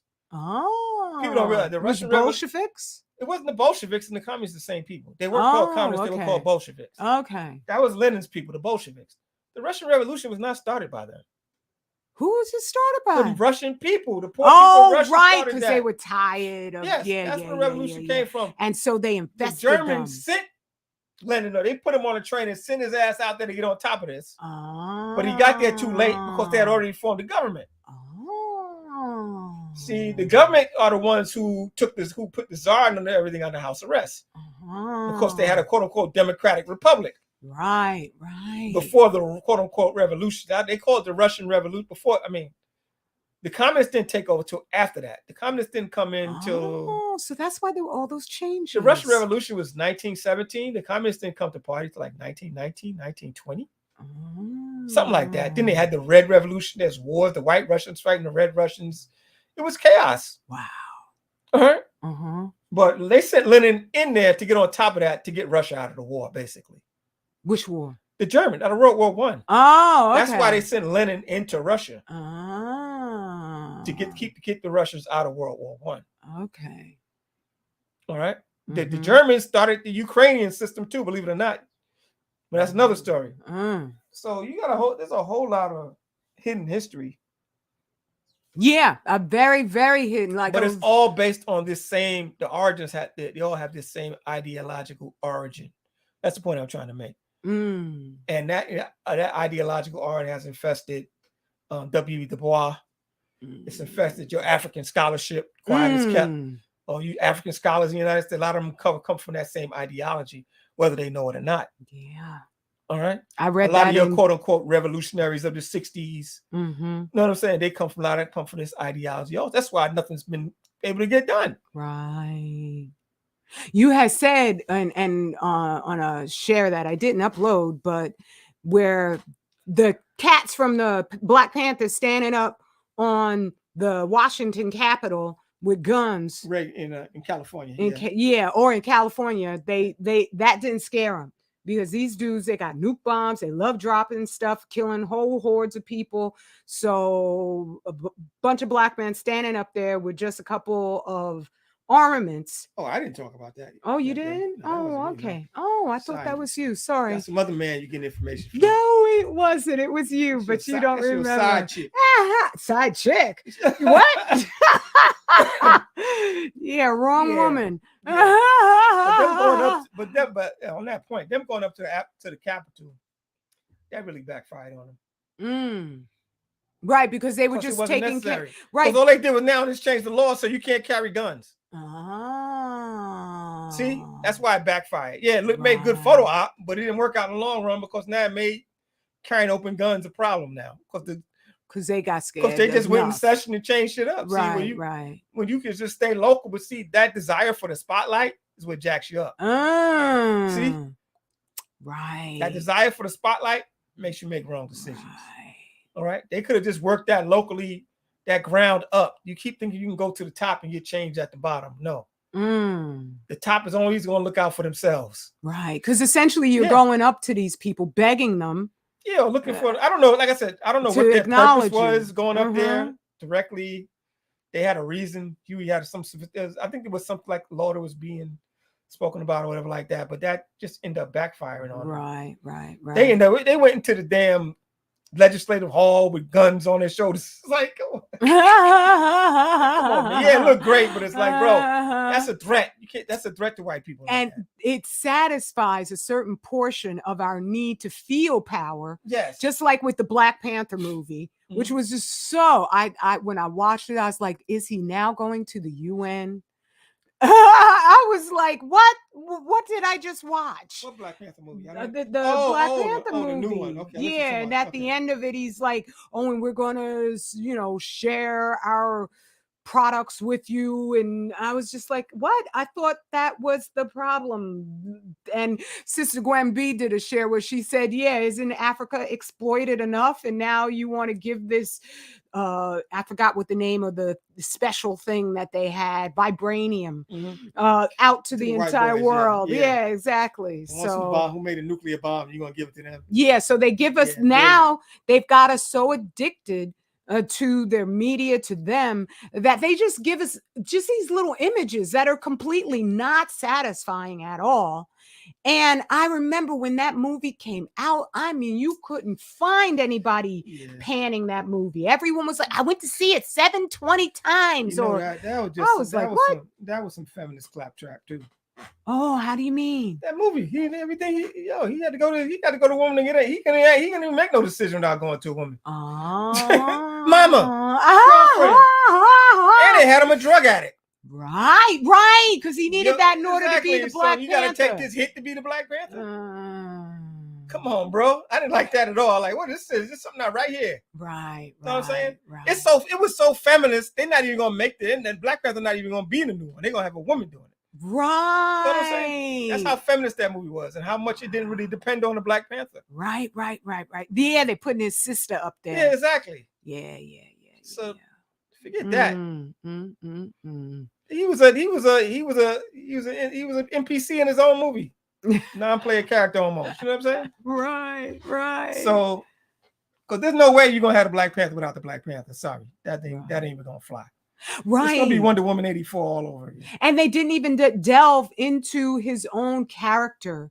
You're right, very deeply. They were going, He just puts the suit on and jumps around. Right, Marvel's corny. Marvel movies corny generally. They're very simple-minded. But they're white people. They're The whole story was written by white people. Absolutely. So That's there who you developed. go. That's who made the Black Panther. Two Jewish boys, Kirby and King. Right. Kirby and Lee, two Jewish boys made the Black Panther. Right. Sorry, ain't nothing wrong with it. Yeah. It was it was funny. It was a great character at the time. The visually it was stunning. Yeah. But but we need the reinterpretation as sponsored by Hollywood. It's going to be flawed because it's full of the woke stuff. Yeah, which gets me to, and I got to put in here, Brother Yapa Yapa, his queen, Sister Angela Riley. She wrote a book called I Declare Love, DECLAIRE. You could get Brother Yapo's book, Melanin, on Amazon or on Barnes and Nobles. You could get my books, This Black and This Black Nation, where we are dedicated to providing thoroughly pro-Black content so that our society is reproducible. So we are doing, as my king is saying, getting into pure Black thought so that we can figure out and understand the long-term ramifications of these habits and traditions that we've been infested with. Oh, but you ain't gonna get there with this diet you're on, fam. Oh, yeah. You ain't gonna get there eating fried chicken and mushrooms, fam. All right, you're gonna have to take some classes. All right.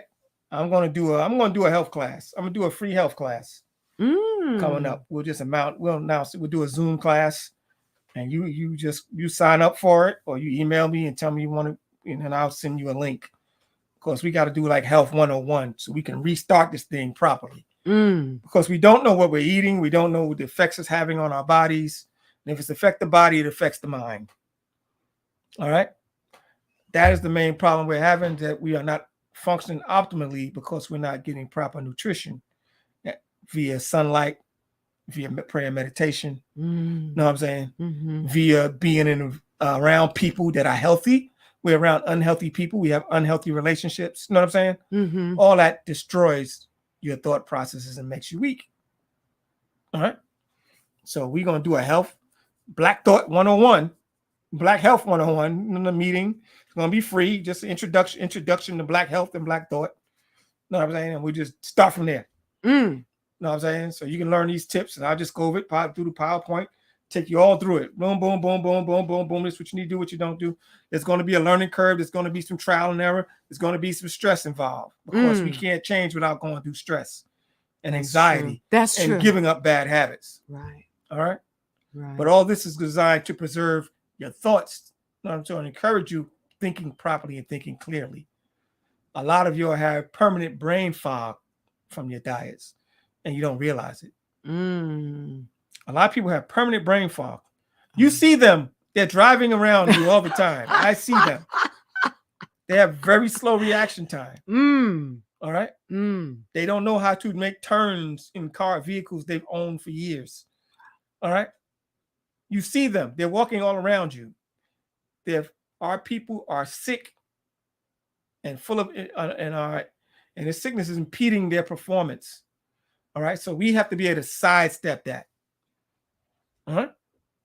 That's why we have this diet for you. We have this Aboriginal diet for you. I mean, to help you remove the toxins from your body, to bring more oxygen into your body, because you need oxygen and sunlight to perform optimally. As Black people, you need oxygen and sunlight. And you need love. Like Brother Adam Gendry said, love, but on the real love. You know what I'm saying? Right. It's all love. You get right down to it. All right. So you need these things. And what? And you need other, of course, we got to do our literature over. Yes, we need books. Okay. We need books. Yes, we need books. We need This Black Nation. We need Furnace of Affliction. We need Melanin. We need all these things. All these things are going to be part of our armor. All right? Because you need, every society has its own mythology, its own storytellers. Yeah. Because that's the foundation of developing the culture. Original people, we develop culture through stories. That's true. That's why we called him the griot. He held the history, or she held the history, and she told it through stories, analogy. All right. Right now, these stories, you call them the Bible and the Holy Quran. Know what I'm saying? Not that they're like, but they're based on our history. They teach us lessons. Know what I'm saying? Mm-hmm. They use allegory. They use history. Mm-hmm. Know what I'm saying? Mm-hmm. They use all these different techniques to teach us how to be ourselves. Right. All right. So that's where our Black literature comes in. That it helps us develop into ourselves. That's why you need to buy This Black Nation and This Black, because they tell stories that we need, that we use to develop our Black thoughts And heal. Exactly, because you can't heal, you got to heal. Yeah. All right. So it's not just transitory, superficial. Yes, because it's training. Endeavor. It's recalibrating your neural net. Yes. To think like you. Yes. Because your neural net has been calibrated to think like somebody else. All right. The food makes it so you can't think properly. All right? That's right. Because it fills you with the toxins, which limit your body's ability to function and heal. It kills your melanin. The food is killing your melanin. All right. So that book, Melanin, will now be a fiction, because there ain't nobody melanated people around. You'll look like you got melanin, but it's dead. Know what I'm saying? Right. You got to activate it. You got to be activated. Right. What good is if it's not activating? You're not feeding it properly. Know what I'm saying? Mm-hmm. So we got to do these type of things. It's a full spherical 360 healing. That's what it's all about. Yeah. Yeah. There's so much to talk about, man, this guy. But my thing is that it's not her fault, brother. It's your fault. It's the man's fault. There's something wrong with the family. The man has to take responsibility for that. Sorry. I mean, blaming her. She's trying to stand up and hold down the family and raise money. Know what I'm saying? And raise the children. Know what I mean? Without no assistance from you. Yo, that's a problem. That's a problem. Of course she's struggling. Of course she's out of her mind. Of course she's nervous and upset and excitable. Of course she is. Yeah. Of course she is. What you expect her to be without no help? You know what I'm saying? If she's worried about the light bill, the gas bill, the car note, the mortgage, the children's braces, know what I'm saying? That's a lot. She's taking all this stuff. You know what I'm saying? They fighting in school. She's gonna be a mess. And got no help. And you come home, you don't want to talk about it.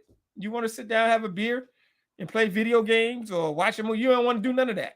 Right. If you come home. Right. You know what I mean? Of course she's a mess. Of course she's out of her mind. She ain't got no help. And that's going to make her emotionally unstable. And then there's Mordecai to turn that into a stereotype. Yeah. So that you just feel like I can't even express myself without somebody accusing me of being an angry Black woman. Yeah, and you are angry. And that's right. Justifiably angry. Right. Angry is not a big deal. Sometimes anger is justifiable. Right. You use that. But you can't be in perpetual state of hysteria. Yeah. Know what I'm saying? Yeah. Yeah. Yeah. And when you're insecure, you act it. And it doesn't mean that you just give into the frustration. It's a healing process, step by step. Sisters need providers. I hate to tell you, brother. I hate to tell your sister, you'll need providers. You'll need guidance. You'll need leadership, and you need guidance. All right? And you don't want Black guidance because you like white guidance. That's all it comes down to, if I can keep it simple. All right? I know I don't. I'm just saying, though. But that's if you ain't gonna be led by a Black man, you're gonna be led by a white man. It's just the way it's gonna be. Yeah, right. It's only be one or the other. You ain't no sisters going to there and start no nations nowhere, right? Right. So that means if you ain't gonna follow Black leadership, you're gonna follow white leadership.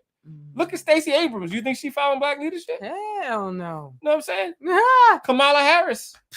She ain't black. Whatever she is she follow?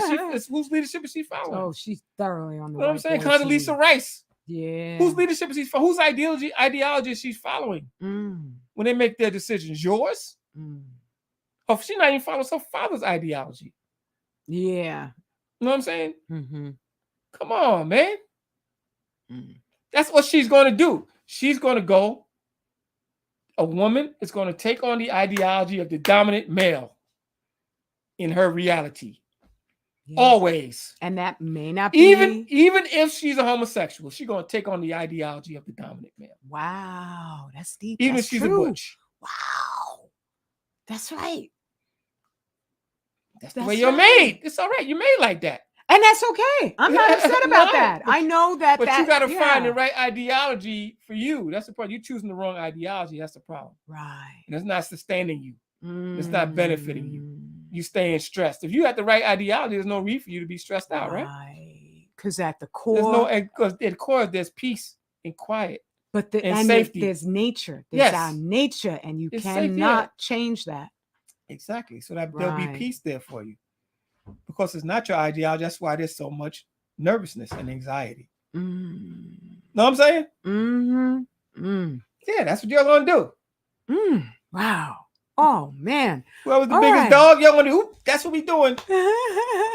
You know? I mean, it's all through social media. What are they doing? When they do women that make the money, they're always going to show you the big car. It's going to be a big house. It's going to be a beach. It's going to be a pool. You know what I'm saying? Right. It's going to be TV stuff. As being their idea of success. You know what I'm saying? And for what they're presenting for you, these ideologies. I'm not saying that you don't need nice things. I'm not saying that at all. But I'm just saying there's nothing beyond that they offer. They don't offer nice things and independence. They offer nice things and you still be a slave to white people, but you have a nice car, you have a Cadillac. You don't get that big house and sovereignty. Exactly, you won't have that. Exactly, you'll have the trappings of success under this jurisdiction. Right, and they will be a victim of it. Right, they will not get your approval for who's going to be on the police force. Exactly, exactly. Those things have to be taken. Right. See? Right. But that's where the man supposed to come in because he's got the mentality to go in there and seize these things. Know what I'm saying? Right. For his own good. And when he's on his right man, he's seizing the police force for his own good. Right. Exactly. All right. You go into the police force for your own good, not for their good. To protect your community. You go to things differently now. Right. When you're in your right mind. Right. That's really why they jammed up. That's another reason why they got rid of Dr. York and them. The child thing. They don't care how you mess around with those children in there. The white people don't care. He messed with little girls or whatever. They don't care about none of that. They care because he was trying to get his people to be sheriffs and take over this county. That was the problem. He had them cats trying to take over the county. Oh, wow. You know what I'm saying? That's when they came. They was getting badges. They was getting political offices. That was the problem. That's the problem. See? They don't care if you're diddling little girls. They diddling little girls and boys. Right. But when you're trying to take over power from them, then they're gonna start calling you on that. Then they're gonna throw it out on you. Right. But that's what the root of that was. It wasn't a sex scandal at all. It was trying to seize control. Because that's what men gonna do. They're gonna try. So if you're a man, you're gonna try to seize control. There's gonna be pushback. So you should expect that. That's why you got to have yourself straight. Right. And see, and that's the thing is that I've seen over and over again. It's true. Put on the armor of God, and I just mean that in terms of do not become lawless. Trying to change the law. Exactly. What are you doing, bro? What are you doing? How many women you gonna be with? Yeah. You know what I'm saying? One's not enough. You know what I'm saying? You got to have 12's not enough. 16's not enough. Now I got to deal with young girls now. Like, what are you doing? Right. What are you doing? That's a sick mind. That's a sick man there. Right. You know because there's no satisfaction. There's never going to be no satisfaction. Yeah. Exactly. Because what are you looking for? What's a 40-year-old, 50-year-old man looking for in a 16-year-old girl? What are you looking for? Nothing. intellectual discussion. Just the new sensation. Yeah, like I exactly. said, that's like I said. You just you that's pedophilia. Right. You know what I'm saying? Right. No, there's nothing in there for you. No growth, You know no what I'm development. Not to be diddling around with. If y'all have a contract and you're married, but 16 is still too young. But she's 18 and you 50, 18, she's 18 and y'all got a contract. You know what I'm saying? And she's your wife and you do things officially, then that's different. Right. You know what I'm saying? But just going in and out of little girls and stuff like that, nah, that ain't where it's at. Oof, that's somebody that's disturbed. You know what I'm saying? Going through the mother and the daughters on you R. Kelly? I gotta have a mama and both daughters. That's crazy. Oof. Okay. Let's see what you're saying, Brother Yapo. The commercial with the black man home with the baby. Oh, and his white wife at the office. We must get control of our own narrative. Absolutely. That just was that, and they do that all the time. They portray the black man as the servant. That's the way they prefer. That's the only way that they feel comfortable. Either that or it has the homosexual. That's the only way. It's Mordecai. Only with Mordecai back then, there was a certain sense of morality. And now they've just removed that determinately over time so they could just shove perversions in our face. And they're making the black man and the black woman the poster childs or poster children of all of these deviancies that they were practicing in full force behind the scenes, quiet as they tried to keep it. So yeah, that when I see this is why I don't watch any of their shows anymore, because I know within 5 seconds I'm going to be insulted in some way or another. I don't need to have it be proven to me. I know they're our avowed enemy. Even if they smile in our face, that smile is part of their weaponry. So, are we done, King? Or okay. I'm just can't open up the mic for other people to talk. Oh no, actually, I could put the link in, and other people could come in and talk. Yeah, they want to talk. Okay, all right. So I'm gonna just put the link to the chat. Let's see. I guess I could do this. So let's see where maybe it says it someplace else. Settings. Layouts, guess, is that it? Guess the viewer ban. Okay. I guess you never did this before. No, I have. I'm just gonna put this in here, and I think this will get anyone who wants to come in and dialogue with us. That would be absolutely beautiful. So hopefully this will work for you, so that if you want to join us and add without a doubt, because this ain't about one or two, this is about us, without a doubt. So let me greet you, family. In the meantime, let's see, Sister Gwen B, Brother Emmanuel Briggs, Brother Adam Guidry. It's good to see you, Brother Adam, too.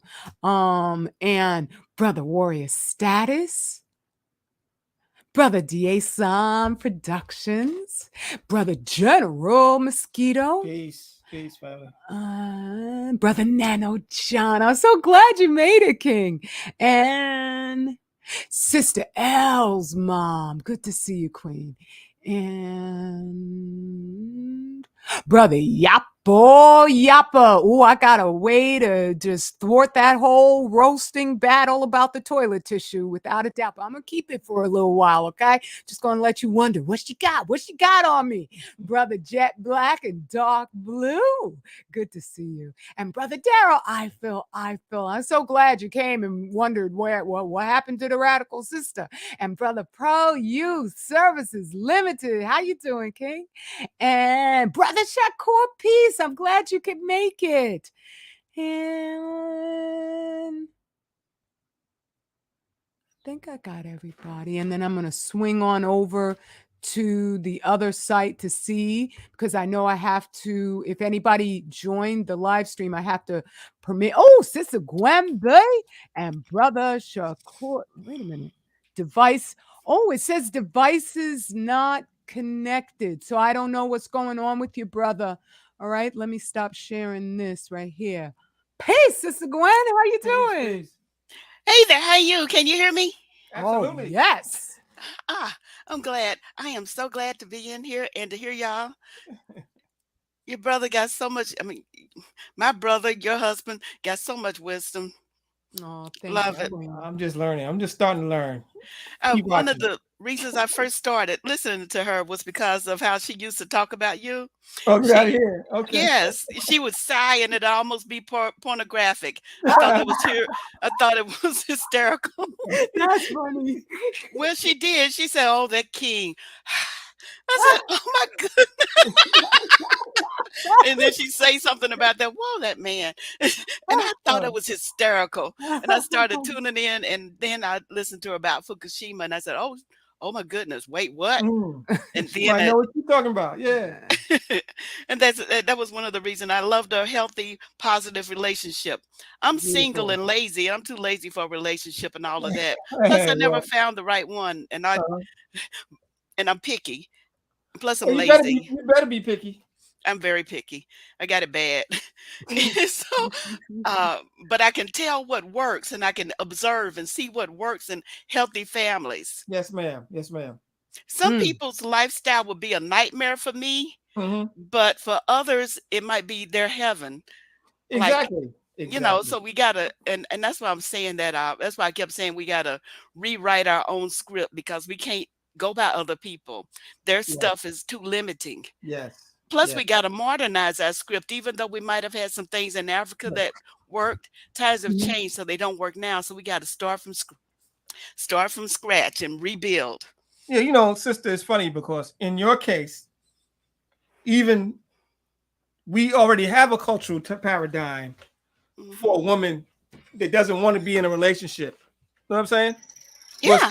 But still wants the protection of a family. You know what I mean?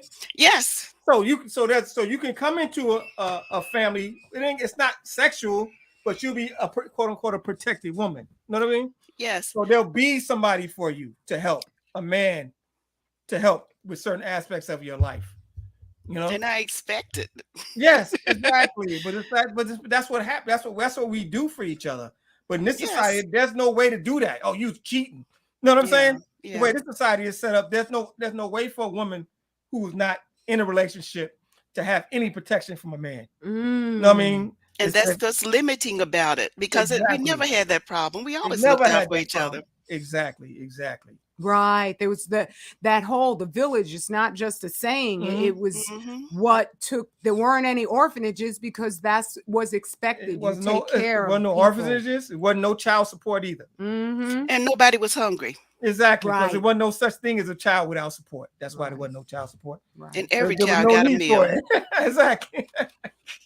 No child Yeah. had to be hungry Mm. because we always were happy to feed our children. And that wasn't that long ago. Oh, no doubt. There was always a family in the house, and even in the projects, there's a house you can go to and eat anytime you wanted to. Yes. In the projects, go Mm. touch her house. She always got food for us. You know what I'm saying? Even Mm. if it's a pot of beans and you Exactly. can feed you a bowl of beans Always, or always. something. No child was ever looking around with big eyes hungry. Mm-hmm. So yeah, we got to start from scratch. I see myself as a supporter of the Black family and being part of the people who want to lay the foundation for this sacred union of the Black man, woman, and child, There we go. because that's our future. That's the only Mhm. way a future can happen. Yes. And so yeah, that's why I'm so glad that I'm seeing these healthy Black couples that Mhm. are all around me. And that's Oh, what I good. would like to see more portrayed more in media. Mhm. Now, my animation idea is a battle between Black angels and demons and Okay. the celestial battle because that's So, where the battle is. have you ever seen the cover of the Last Poets album called Chastisement? Yes. You seen that with the angels coming down and I fighting the devil? Look and I'm gonna go look at it again. at it. So it's Last Poets album called Chastisement. Look at that cover, because that's what you're talking about. Okay, then we need to. I would love to see that We can pull it up and for make you. that Yeah. battle. I want to see it an animated cartoon series so we can fight. Yeah. That's me. We have the artists. We have the artists. I'm gonna pull Okay, it that's up. what I'm talking about. I Okay. help contribute and speak and tell people what to do if they want me to. I'm good at that. I ain't gonna do it myself, but I'm good at telling them. You good. You good. We need everybody got a part to play. Yes. Right? Thank you. Okay, I'm gonna pull up that and put it on right now so everybody could get a visual because I've never seen that album cover. That's a famous album cover. Yeah, I was I alive used to when I marvel at that thing when I was little, just looking at that album cover in the house. And I was a teenager in the 60s, so I got to Yeah, see so a lot of stuff. you probably seen the album. I seen, yeah. I mean, my aunt had it when they first came out. Yeah. The Last Poets. Yeah, this one right here. Oh, I Chastisement. never saw that. Oh, wow. That is very interesting. Yeah, it's called, look at that. Wow, album. look at that. The Golden Bull. Yeah, that's right. Yeah, this would be something you'd have to study. Mm-hmm. Wow. Ooh, yeah, this has got some serious imagery in it, no doubt. Yeah, that's how we was rolling. Yep, and there we go. Ain't that? Well, they knew what they were doing. And that's the thing is you know, it's deep. Yeah, we know. So many of us do know, but they they always try to gain control of the narrative. Like my king was telling me about John Horse. Yeah, trying to make and it right. I put that his a bit about him in my first book, This Black. And they made it against the law to teach anything about him. And my king said now they're trying to make it seem like John Horse was a white dude. Yeah, they Europeanizing all those natives. That's because they control their narrative. Exactly, because it's in their interest. Exactly. Oh, they're not going to be able to hear. Because it's in their interest. They don't want to inspire no give black boys youth. I could be like John Horse. Right. And see, we ran that whole Seminole revolution was black folk. And that's what they do, though. They control their narrative. But that's a chess move. I'm not even mad at them for doing what they do. I am not mad at them because they are doing what's in their best interest. I say it's our move to do our thing in our best interest. Absolutely. And I don't want to hear what they got to say about it. That's right. That's right. Because they don't want to hear what you got to say about them either. Exactly. Right. It's only fair. Right. You know, that's how we are across the board from each other, and that's war. Whatever move they make is their strategy and their move and their. But see, that's why we also have to have an economic part of all of this. Yes. Of course, we have to be able to support ourselves. You know what I mean? Without we don't even need them for that. Exactly. I understand. We got to support ourselves out there. That means we have to patronize each other. Yes, exactly. Yes. And we have to have industries that are non-transferable. Yes, and protected. Yes, through court and everything like that, and your assets protected through court and law. That's all. That's right. You can get rid of the local business that are from other people's neighborhood that are in our, like Asians and whatever else that we don't want in our neighborhood by simply not going to them. By attrition, they go away. That's absolutely. Hello. Let me see what else we got. Hold on, Sister Queen. I'm gonna put myself on mute. All right, peace. Okay, peace, Queen. Who next? Brother Yapo. Peace, Brother Yapo. I don't know if you're around your mic. Yeah, I'm here. Can you hear me? Yeah, we can hear you. And peace to you, Brother DA son and Brother Shakur. Yeah, after Yapo. Oh, sorry, I'll turn my mic off. Yeah, you come on after Brother Yapo, and then Brother Shakur, you come after Brother DA son. All right? Okay. So, Brother Yapo, let's go. Peace. Honor and respect to you and Sister Ajalee, Brother Z. When you were speaking earlier, I wanted to mention something. Go ahead, I used to have trouble sleeping. I used to have a lot of trouble sleeping, and I'm telling on myself. I used to take Z-Quil and blah blah blah, so I get to sleep. And one day, or actually it's one night, I heard someone mention about going out and getting in the sun first thing in the morning. Like, soon as you get up within an hour of getting up, you get out and get some sunshine, even if it's overcast, the sun is still out. So you stay. And no lie, the first time I did that night, I slept like a baby. Slept like a baby, right? Wow. And I've been doing it ever since. And they explain how it works. It's like it resets your body. Absolutely. Melanin is an attenuator of solar energy. Your melanin takes that solar energy and changes it into a hormone. It's for your bones. It's for your digestion.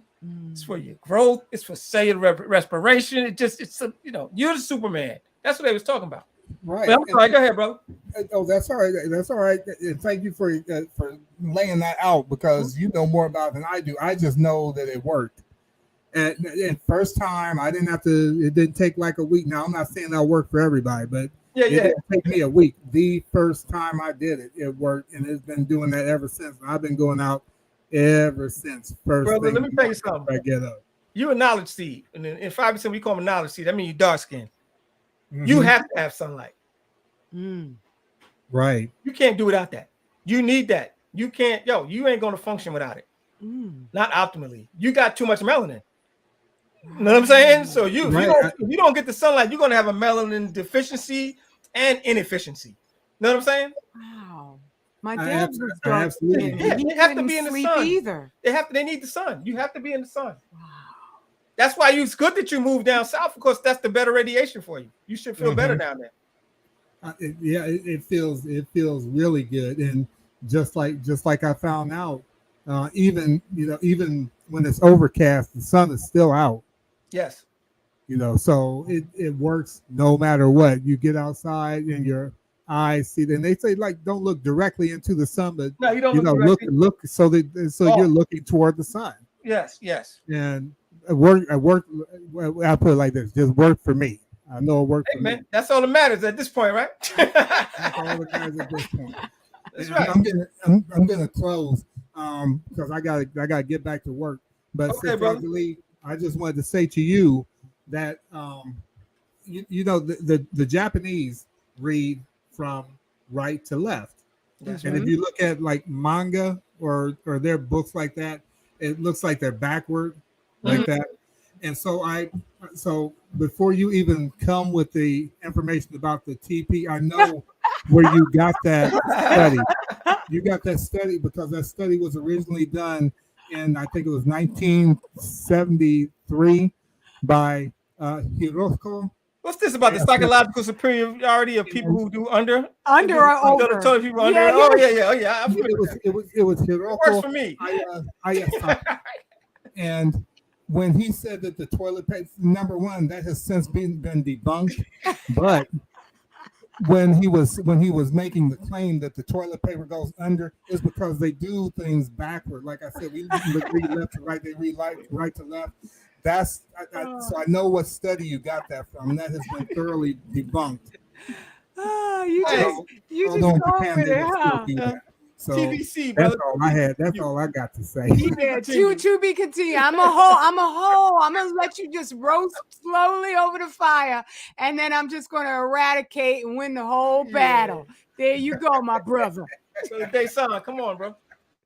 Thank you, brother Iapo. Okay. Well, you hear me? Yeah, peace. Sure can. Oh man, I mean, I learned a lot in like the 2 years since the pandemic. Everybody, I hope so. Woo! I learned a lot too, brother. All the coons revealed themselves, bro. Nobody got no excuse to be fooled no more. Oh man, I mean, I learned something about. No, I'm not trying to. I don't know why is it when I talk about this topic specifically, it's always you trying to sell. Well, I'm gonna say something about the markets. And no, what I mean by the markets, I'm not trying to.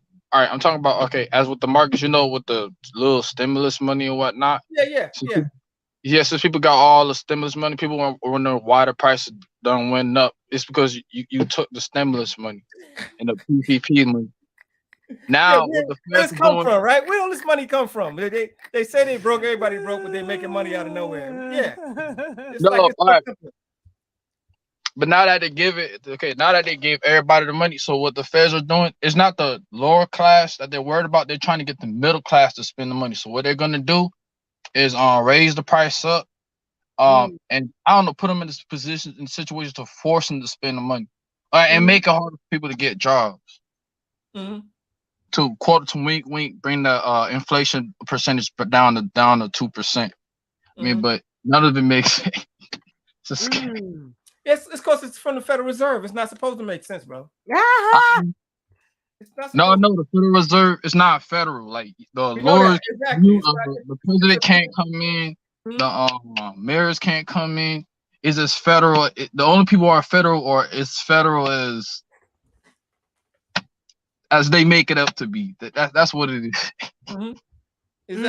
Exactly. It's woo. At this point in time, anybody who would put their faith and confidence in these dudes when they just lie constantly. Well, you got problems. You got mental problems. When it comes to money, you have to understand that all the capital is fictitious. All right. Because the United States does not produce goods and services anymore. Oh yeah, the country been bankrupt since 1930. Exactly. The bankruptcy, it's not even a bankruptcy. We're under maritime. I'm sorry, I was gonna say we're under maritime law. No, I'm not like those people saying, on one of the national law. I forgot this is one white dude who tried that. No, they still threw his ass. No doubt. You know why? You know why they threw him in jail? Because he's a citizen of the United States. He's under their jurisdiction. You know what I'm saying? Just know you can't be a sovereign of one. You know what I'm saying? Sovereigns require nationhood. So you can't be a citizen of the United States and claim sovereignty. That's Basque backwards. It don't work like that. Oh yeah, you got to be totally. You have to have a separate jurisdiction to claim sovereignty. And so you can control what you say. So what the white boy is saying is, look, I have. Oh, brother dropped off. I'm sorry, bro. Brother Shakur dropped off. Yeah. But what he's saying is like, look, this is how stupid it is. I'm a sovereign individual. Oh, what happened was they changed his status. He used to be a free person, but with the 14th Amendment, they've all become corporate citizens.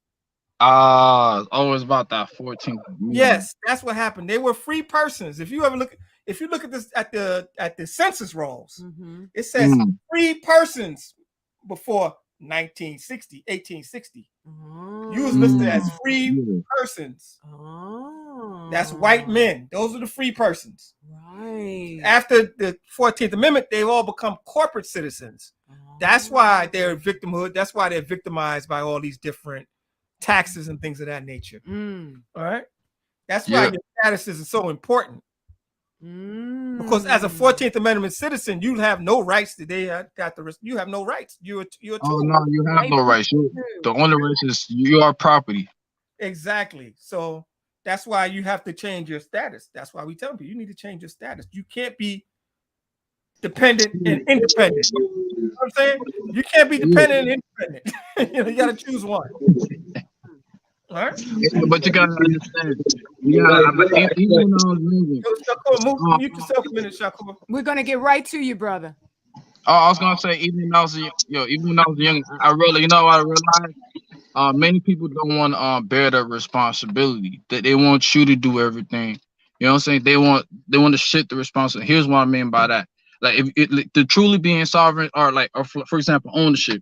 Why some people don't want to do home ownership? Because you got to worry about paying money, taking out money out your pocket to deal with the plumbing, to deal with the HVAC, to deal with the roofing. Like all that stuff home ownership will start costing. So I don't want to bear that responsibility. I want somebody else to take that responsibility for me, or little stuff like that. But you know what, brother? That's fine, because everybody don't have to own a home. Somebody can own a house, and you can live under it. If you look at the Jewish community, everybody's not a homeowner. They rent to each other. They rent to each other too, and they give them affordable rates, so we can maintain the community. You know what I'm saying? That's true. So it's this is flip side of that. Everybody don't have to own a home. Across the world, everybody's not homeowners. That most people don't have mortgages. Put it like that. The mortgage is the biggest scam going, because the mortgage is not supposed to last more than 5 years legally. Oh yeah, we're in China. They have like a 50-year mortgage. I'm like, that's basically just indentured servitude.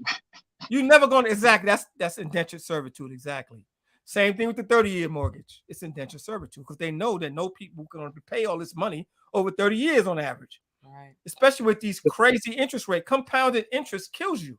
For a $100,000 loan, you're going to end up paying $230,000. And something's going to go wrong in that 30 years. That's going to be begging or something to go. Yeah. They depend on it. Because the prices of the houses are too high and the maintenance is too high, so you're jammed up. The same thing with the car now. The average price of a car is $45,000. For you to afford Even for a base model. pardon me? I said, even for a base model. Exactly. That's what I'm saying. So, but we have to look at the science though. In order to afford a $45,000 car, you got to be making 10 times that, technically.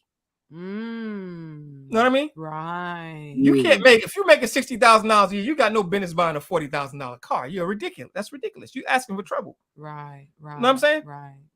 It's got to be something that you can easily absorb into your monthly situation. Right. And it's not All right? a burden. No, $45,000 a year car is going to be $700-800 a month if you got good credit.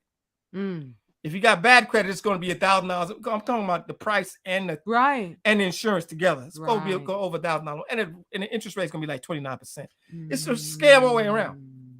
All right. So buy your cars cash. That's what I'm saying. Yeah. Cash and carry, bro. So I don't want to hold you up anymore, Brother Shakur. So greetings. Thank you for joining. Peace, Brother Day. And peace to you, Brother G.A.Son. Yes.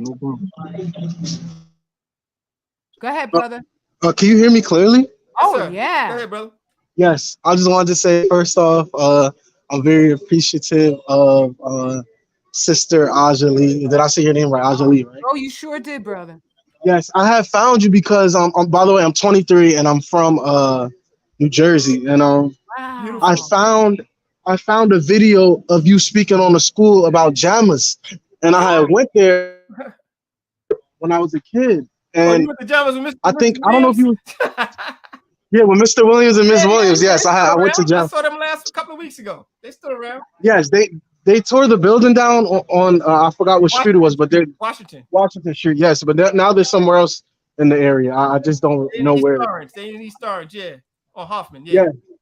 And that was how I was introduced, and ever since I watched that video you made it, because it opened my eyes. Because when I was going there, I was only about 6-7 years old. I didn't really know. All I remember was what the stuff they were teaching us, but not really that much because I was really just a kid. But like after I realized, after you made me realize like what they were teaching us, it was like wow, like I was just happy to have the opportunity to have even attended a school like that, because I was already seeing how everything's going, and now I'm seeing, and it's funny because like I'm 23 now, and it's just like wow, I'm seeing how everything works, and I know I don't know all the answers, but just even seeing the little bit that I know is just like, and it's just so sad, and it just makes me so upset because like I had to realize this, that I know I'm a young adult now, but a lot of us young adults, we got to learn to listen. We don't like to listen. We like to talk. We think we know so much, and we think we just go off of what everybody else is doing, and I really just wish that a lot of us would just stop thinking we just so smart, and we are smart, but we too smart for our own good at this point, and we're just leading ourselves. A lot to learn, yes. Even I got a lot to learn. Yeah, exactly. I'm trying to find somebody to listen to all the time, brother. Yeah, and it's like that's where the separation, amongst the young black folk is coming, as well, because we don't want to listen to one another, and we don't want to listen to anybody that's older than us either that might be trying to, put us on a good route.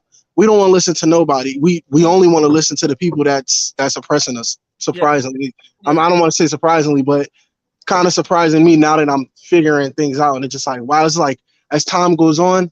Like I thought I knew this much then, and then it's just like the more and more I'm finding out. That's right. Yeah, it's just like whoa, and it's just to even see people older than me. Like it made me realize like the majority of us really like have no clue what's going on. That's really just the fact. Just the majority of us really don't know. But it's just aggravating to see when somebody is trying to tell us. We pay more attention to, like, even with the Kanye example, like people were paying more attention to the negative stuff he said, because it seemed like people just want an excuse to bash someone, and don't get me wrong, I'm not saying I'm on his side. I definitely know he can be crazy, whatever, back and forth, whatever he says, but it's the fact that people didn't even want to take the stuff that he said that he was saying that was true. People didn't even care about that. Since when? I just want to know, since when did everybody start using the word anti-Semitism? Since when did everybody just start? Now everybody just popping out the woodworks with this word. I'm talking about all these young people too. Oh, Everybody just popping out the woodworks with these words just because they heard the next person say. They didn't do a bit of research of what anti-Semitism means. They didn't do anything. They just, oh, we see the next person do it, we're just gonna automatically follow. And it's what you say? I'm sorry. I guess Oh, you know the whole anti-Semitism thing. It came out since the NWA, the NWA ACP era. I was you and I, but I Ends wasn't with born attitude. in that era. Oh, But the niggas people here was yeah. That was thrown around recently on Ice Cube and for Ice Cube exposing his manager and the practices his manager was doing with his artists. Yeah, Well, that's right. 3 artists. That's right. And Ice Cube trying to act like he ain't had nothing to do with it now. Don't bring me into it. Dude, you done made a whole record about it.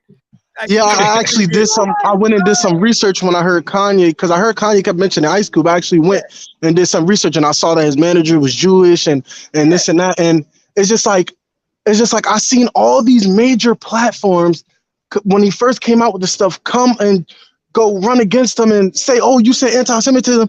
I wish I had a mic so bad, because I wanted to say the first thing is, tell me one thing I said that was hateful. Not tell me one thing that I said that I felt like that's going on. Where did the words "I hate these people" come out of my mouth? I hate these people. I want harm to these people. He never said any of that. So it's just like the way that I just see. Hold on 1 minute. I'm sorry. Brother Desan, you got to go on mute. Thank you, bro. Okay. Shakur, come on back up. Yes. So it's just like, and especially me being 23, because there's a lot of people that like to tell me that are older, oh, hey man, just look the other way, man. It'll all go away. You know, it's like a scab. It'll just heal on its own. And it's like, nah, man. At this point, each day is getting worse and worse. And I know back in the days, because I know everybody had their era of things that's going on and scares and end of the world scares. No, at this point, I'm sorry, it just looks clear as day at this point. It doesn't look like any of the stuff where it's just like, oh, somebody said this here and there. It looks like as the days go on, things are just rapidly moving. Everything, they're trying to get it along. The guy, the Xi Jinping guy, you know, I watched a little bit of his little speech, him talking about basically what I got from it is just him saying in a nice way that, yeah, come on guys, we need your cooperation so we can get this one world order thing started. And even with that, it just seems like, because, and I watched another video, and I actually watched a lot of your videos, you know, just you speaking about the radiation, and it all makes sense with the underground bunkers and the, you know, the self, it's like the self-ventilating systems. I don't really know how to call it. You know, where it gives you your own oxygen. Filtration. Yeah. They have ways of producing oxygen. I was going to say that's the reason for the rush, for the race, why it's so impatient, because ordinarily these dudes are patient generationally. They don't mind passing the duties on to their children and their children's children. They have no more damn time. When you look at just the simple thing that we can relate to, because I know all of us have sat down at some time at a crab fest. When you have 7 billion of just one species of crab missing, and there's plenty of other ones that are missing too, and that term missing is very interesting, gone, then you know everything has changed. And the more research I do about the trajectory of man-made radiation, not just from Fukushima, but from all these nuclear power plants, and then finding out they don't need to drop nobody's damn bomb. That would get in the way of the radiation. And then that they're giving the okay for all food from Fukushima to come into United States food streams.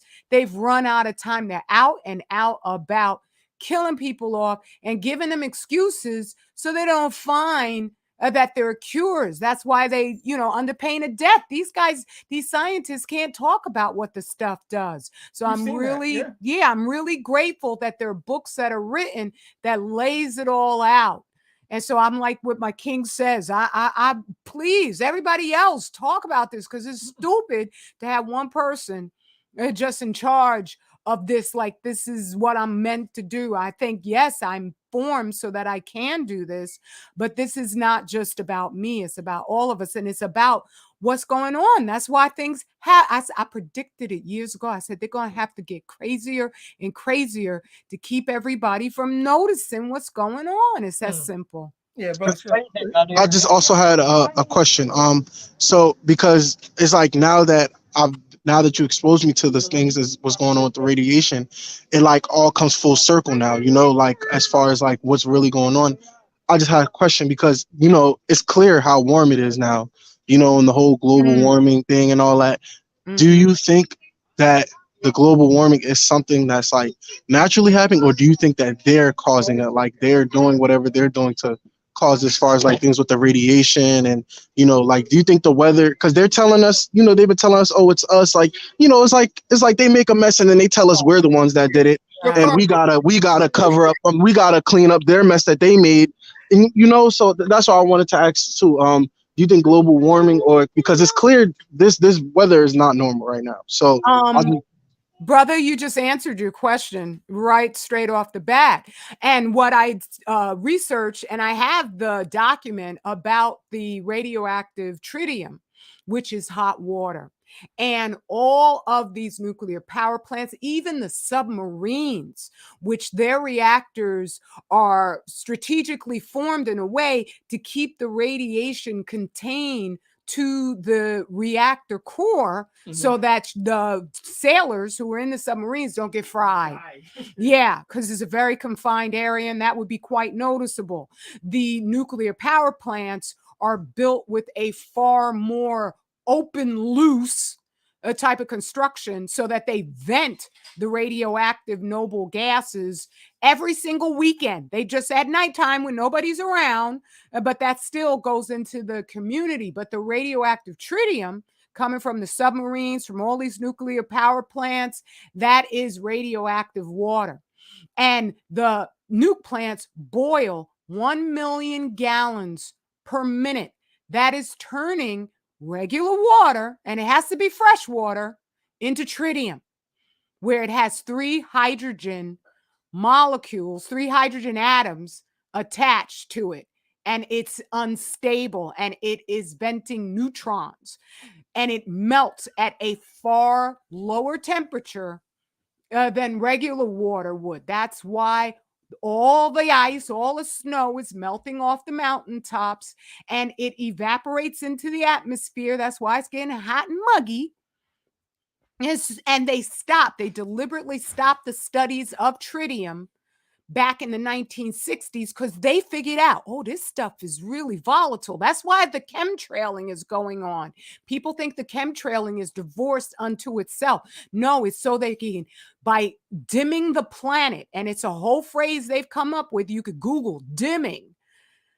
That's because they figured, oh, well, if we decrease the amount of sunlight coming in, we could keep the temperature. And we can kill the black folk at the same time. Yeah, and I think Bill Gates spoke on that, like, almost like 6 months ago about the sunlight thing.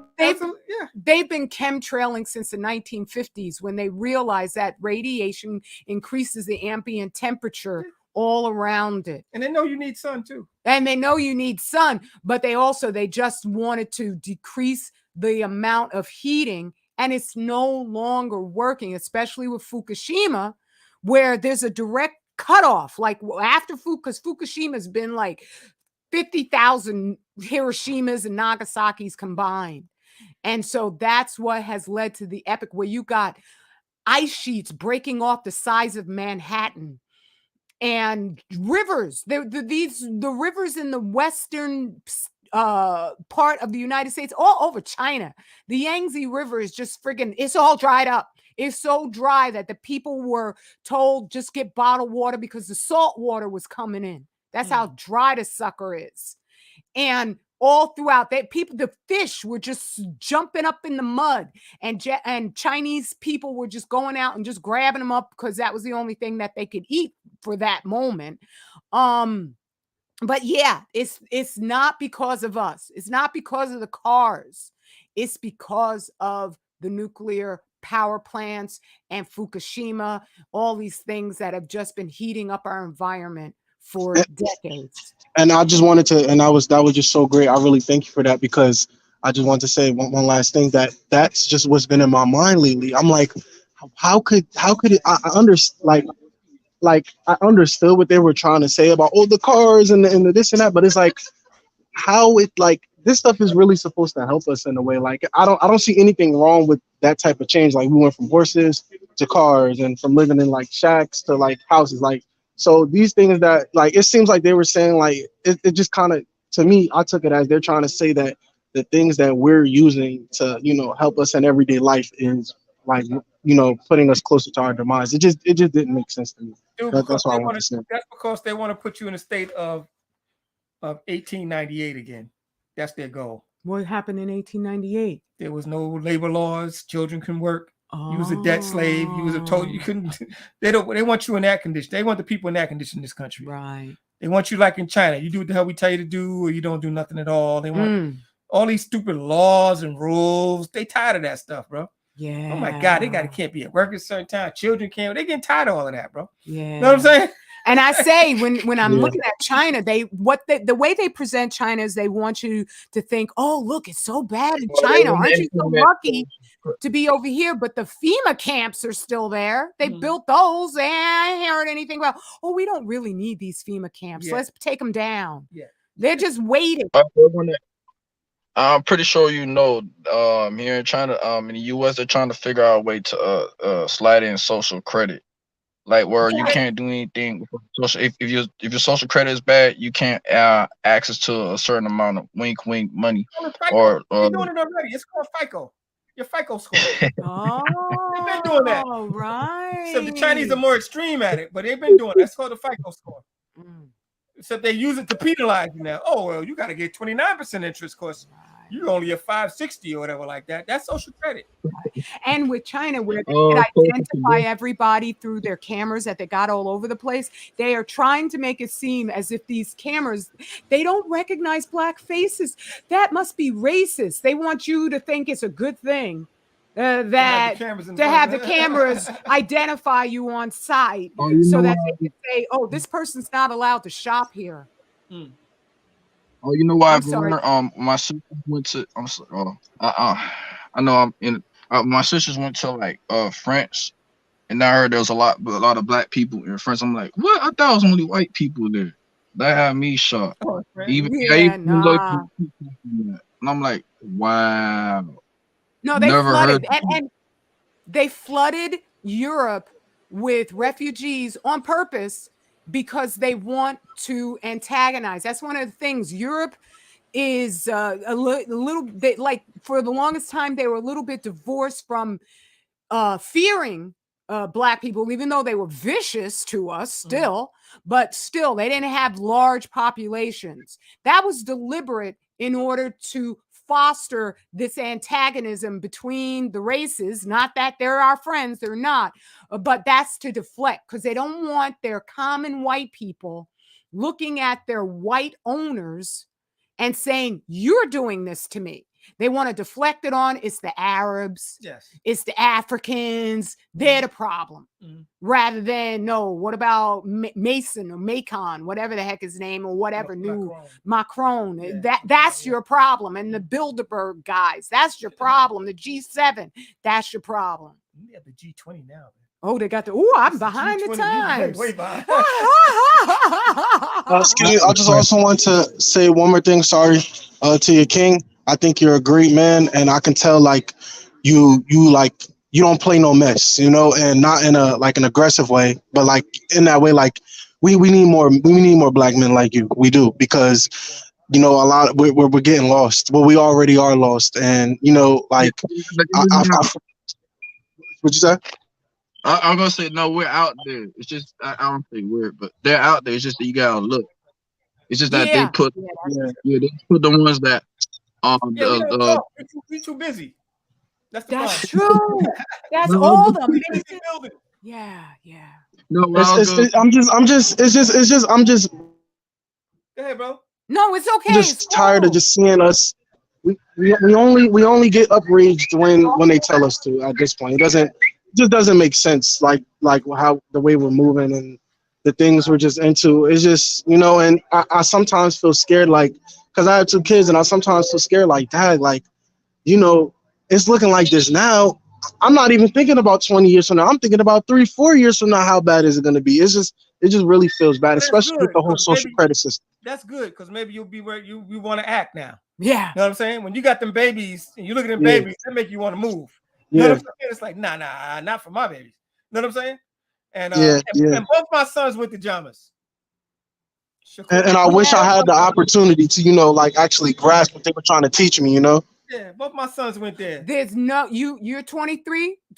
You got so much time ahead of you, and you just build. What I could recommend so you can prepare yourself, if you don't know how to grow food so that you can farm, start doing it inside your home. If you don't have access to land, do it right inside your home. That's right. Yeah. So that you could, all these things. YouTube is the greatest university ever.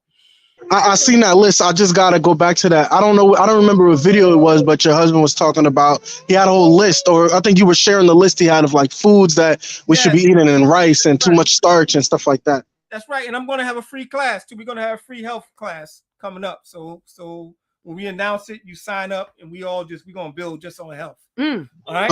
Well, yeah, I just don't get your YouTube notifications. Like I said, I don't know if you've seen us in the comments. I said I was glad I was able to catch you this time, because it's like I always catch you after your live's over. I never get the notification. Nobody get YouTube notifications from black folk, bro, unless it's some dumb shit. It's so frustrating, man. You only get YouTube notifications for stuff they want you to get notifications about. That's right. They know. That's all it comes down to. The stuff you don't even sign up for, you get notifications for. Exactly. Yeah. But we on Instagram. I'm on Instagram. Let me give you I'm on Facebook. I got a Telegram channel. You know what I'm saying? I got a YouTube channel. So we all over. So we'll post in multiple places usually. Yes. You know what I'm saying? Yes. Because most of the young folk is on Instagram. You know what I mean? So I do Instagram too as well, right? Instagram, so I can go follow you. Yeah, 25,000 year cycle. Instagram. Let's see. Okay. I'll get the links. I posted his website. His YouTube channel a second ago. That's but me on Instagram. I'm on Instagram. Okay, I'm gonna put it in the chat to that right now. Okay, this is Instagram here coming up. And thank you, Sister Gwen B. I so appreciate that. Yeah. And that's the website, 25,000yearcycle.net. Yeah, and that's Instagram. And you do a search for 25,000 year cycle on YouTube, Facebook, and YouTube. Yeah. I got a YouTube channel. I'm the only one gonna come up. You'll see that. You'll see that my icon. It'll just be fine. It's all over the place. Thank you, Brother Yappa. That's also his channel. There's so many amazing, just elder brothers who have that experience of life, because I think when you're young, you really, especially right now, they're fomenting that whole idea of we don't know what the hell they're going to put out there. Half of this stuff I know they don't even agree with, but they're just like, look, if we could panic people, that's what we're going to do. They're going to try. They're going to try. They have to. Yeah. So and then you got our own people. You got our own people defending them, and it's just like the attitudes of our own people the attitudes that they have when they're defending them. They just have these attitudes like, oh yeah, what I'm saying is so right. Like they actually feel like they're contributing. Like it gives them like a sense of accomplishment when they share a post and saying, yeah, I think black people should just leave Jewish people alone. Like I'm sorry. Go ahead. Folks, black people are messing with Jewish people. Yeah.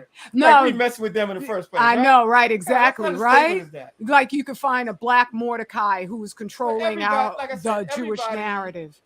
And they post it with some sense of accomplishment, like it's crazy. Yeah. They don't have authentic black thoughts, bro. That's what's going on. I want to interject something. Excuse me? I want to interject something. Can you hear me? Yes. You know what? The scripture said, train up a child in the way he should go, and when he's old, he will not depart from it. That's right. And point of reference is extremely important.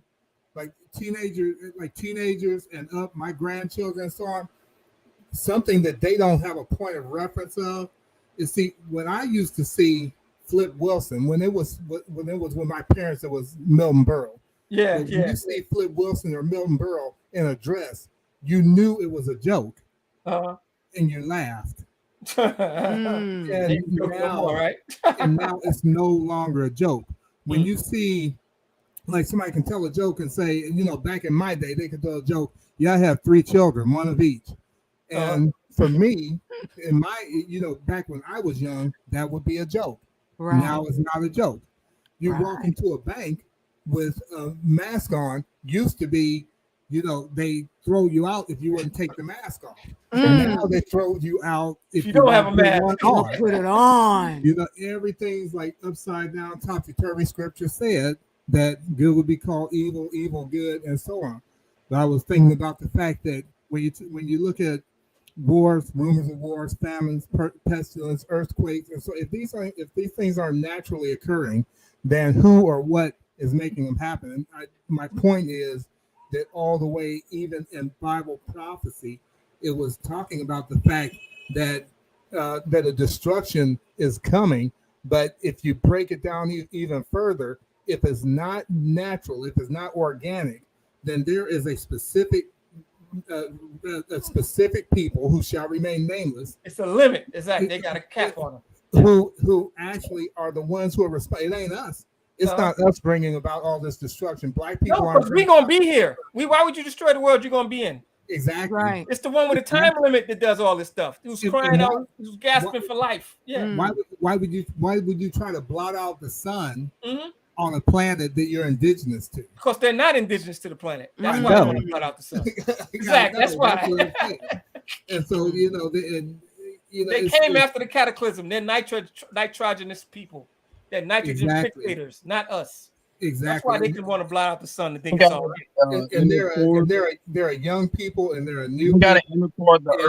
And my thing is with them, if you really look at the way that they behave like children. Children, yes. Yes. They behave like children. So yeah. That's my say. I'll yield back. That's right, brother. Yeah. That's right. And it's funny, like Gil Scott Heron said, it's a turnaround world. It's turnaround so black men white men black. You know what I'm saying? That's what he was trying to tell us. Like he said straight heads are trying to wear afros, and now afros are trying to wear straight heads. That's what he was telling us in the 70s. You know what I mean? But that's why I go back. Listen to Gil Scott Heron. Yeah, brother. And now they're marching for reparations, right? And you know the way I see it, it's like when a bill collector is calling you, you got no job, you got no money. They can call you all they like. That's you right. can't get blood from a turnip. They ain't got the money. And in the United States, not just the United States, but the United States economy held together with popsicle sticks and bubble gum and credit and printing money. Yeah. So, you got people demanding reparations. What are you talking about? They broke. Even if they wanted to give it to you, which they don't, but even if they wanted to give it to you, they ain't got it.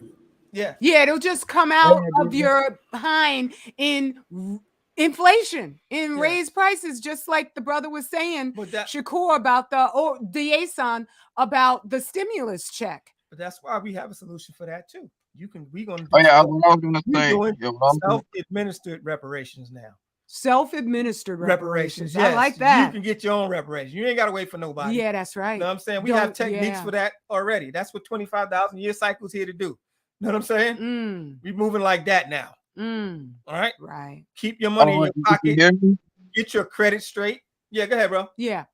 Oh, what I was trying to say was, all right, now even if they block the sun, don't you gotta worry about the inner core of the earth, like the you know where the lava is, where it's really hot. Yes, because the cores are in the mantle of the earth. And I've noticed that the earthquake activity has calmed down. I really hope the cores can be reabsorbed into the firma of the earth. Yeah. But the volcanoes are still overly active, exploding, you know, with extreme force. But at the same time, those two have gone down a bit. So I don't want to see the planet prove me right. That's why our ancestors built what's called the pyramids. They were designed to stabilize those tectonic plates. Those pyramids are on tectonic plates. They're designed to stabilize the tectonic plates of the planet. Wow. That's why we built these pyramids all over the damn place. See, now that's why we need to have this conversation, because we need to be researching and enacting these types of. We dealt with this. Yes. This is not no new stuff. We dealt with this already. We already had technology to deal with this. Everything you're dealing with, we have to what's called renew our history, because we've been so, like I said, we've been so removed from Black thought. We think these guys know what they're talking about. They're just grasping at what little straws they learned. They look at through our history. Woo. And magnify them like they came up with it. The brother DA, what you said, that pandemic, yeah. It taught me who really has a thinking population and who has a bunch of lemmings who will do whatever they're told to do. Yes, and the Negro leadership is excuse me, I'm sorry. I got something to say. Oh, go ahead, Sister Gwen.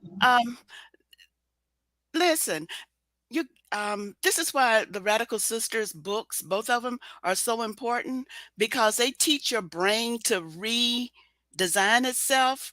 Because the way she's written her words, unbeknownst to her, and I know she doesn't like for me to talk about it because she's real shy and humble, but her books have the way the words work in her books. It teaches your brain to realign and do a synapses and make connections that aren't usually there, because her book is it's beyond what she thinks it is. It's sort of a tool to make you understand how to build a pyramid, because it's got pyramid thinking in there, and she doesn't even know she put it in there. She's got things that let me tell you something. I have got 2 shelves of books behind me, 2 shelves of books downstairs, 3 boxes of books, plus books I've given away to libraries because I read that much. Out of all those books, I have never seen something that she did in her book that's in none of them. Okay?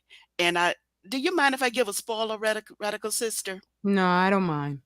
I don't know what page it's on, but in her book, and I'm talking about the first time I've seen it, and when it's a technique, and in the book, she wrote, let me see, how can I put it? She was speaking of a village in Africa that did a design of their buildings, right? And this Black one. Yeah, Guranchi. Yes. And then the character who was speaking in the book, because this character speaks in past tense, future tense, and present tense. There's 3 levels of reality going on right there. So,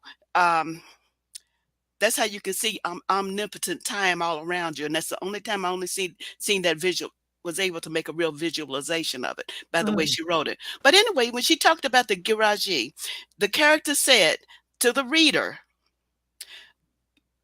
and they described the village, and then it said to the reader, go look it up. And I think you call it Google. Go look it up and go Google this. And so as I was reading, I realized I didn't know what that term meant. And when he told me to go Google it, I did. Right? I love you for that. You're wonderful. I did. I did Google it, looked at it, studied it, and absorbed it. Came back, and it said, nice, wasn't it? And I nearly fell out my chair. I jumped. It scared me. Wow. I went to, I freaked. I freaked out. Excuse me. I was sorry to interrupt you. I was doing something with my son. What was the word you said again? Guranshi. I think it's spelled Gouronsi. Guranshi. It's African, based on fractal mathematics. Yes. And I freaked out because the book was talking to me. That's a virtual reality book where the reader becomes a character inside of the book. The reader's present is from that period of their last sentence to that little blank space before the next capital letter. I became a character in the book. Every reader became a character in the book. It's so simple, it's genius, but that's what she did. That's another level of a reality where I freaked out because the book started talking to me directly. That's what I mean by it made eye contact with me. That's scary. And no book has done that before, and it was a simple technique. Out of all every book you read, you know you're reading it. Yes, it read it, that's new. Okay, I'm reading a book. Yes, I'm reading a book. Let me finish reading this book, right? You know, it felt like a part of the story, though. Yes, you understand. And so I'm in the book. Now I am in the book. It put me there. And not just, words, but it put the reader in the book directly. No book has done that. Now, books have talked to you in first person, but it never interacted with you in first person. Interesting. You see, that's genius level. and she don't even know she did that genius thing. But if you ever see that technique again, and I suspect it will be adopted, but that's where you seen it first. Okay. Ooh, okay. No, I have no idea. I just do what feels good. There Yes. we go. Yes, and that's not, and that was scary. I jumped out my chair because that freaked me out so bad. And that Wow. was just that little, and I remember that. So I took that seriously when I read her book, and other things that she did that took it to another level, and not just the imagery, but other stuff. What I'm saying is that anybody who hasn't already read her book, get it, because that will help your brain grow. Mm. That's Basically, that neural net. That's yes, that neural net. Yes. Mm. it'll help Find that it do neural it. net. Yes. Okay. And that all for me, Find some new synapses up in there, bro. that comes Yes, that's all I wanted to say. Get some new synapses, right. and because it'll help your brain grow. It's developing. Yeah, So I think exactly. that's why I wanted to say how that Well, book was so important. all of us stand on the shoulders of great. So with my king, that's that reason why when I talked about him, it was almost like go get a motel room. Because he opened up my concept of what I'm allowed to ponder. He introduced me to the knowledge so that I found Mhm. I was free. I was free. And I think when you, like he says, with the black thought, once you embrace that, you are free. When I hear these swirlers talking about how, they need to be with these others or something, I'm like, what? Why? I need to be enslaved. That's what they're trying to sell you. I need to be Yes. enslaved to be Well, they're great. just telling me that they're lost. I don't really watch them because I think they're silly. Yeah. I'm too old Let me now ask you a to be point. Yeah, fooling with them. let me ask you a point. In the live stream, that the one thing that got me good when you said CDG said she came to cause division between black men and black women. But the one thing that for the I guess a fire point is when you say people who are like that feels the need to always have control over people. I'm like, what the hell? Why do you need? But that goes to show you, like, man, you got nothing better to do with your life, and you ain't got, Insecurity. you got Narcissistic insecurity, God. yeah. I'm like, what the? Damn, See, like, that's your life how sucks you that bad. You going through something. Not only that goes to show you've been traumatized. Something has been traumatizing you real bad. And when I saw it from Lashie's channel, she said she has some information out on Cynthia. She don't want to put it out where she used to been abusing these foster homes or what. But it's a long story. Bro, she ain't got to put nothing out. All you got to do is listen to the woman. Yeah, All you got to do is listen to people. Listen yeah. to people. They tell you who they are. Listen. No, I know people. You don't even have to do I know all of people. that. Just listen to them. No, You don't no, even no. have to think that deep. I know people who've been through foster homes who come out totally terrible people, and I know people who going through foster homes who come out amazing people. But just as you said, yeah, I see. Yeah, It don't matter. She broken. Don't even put her in your mind. She's toxic even to going around in your brain. Yeah. No, Don't do that to yourself. I mean, I haven't watched the shoot in forever, in damn near years. But only thing it's to the point to where only I hear from other people saying about. I'm like, wow, is it that bad over there? It's gone so bad. Should I say this? say what you need to say, brother. All right, I'm gonna say it's gotten so bad. You know what Fox Soul and Dr. Umar and all that. I heard from Umar.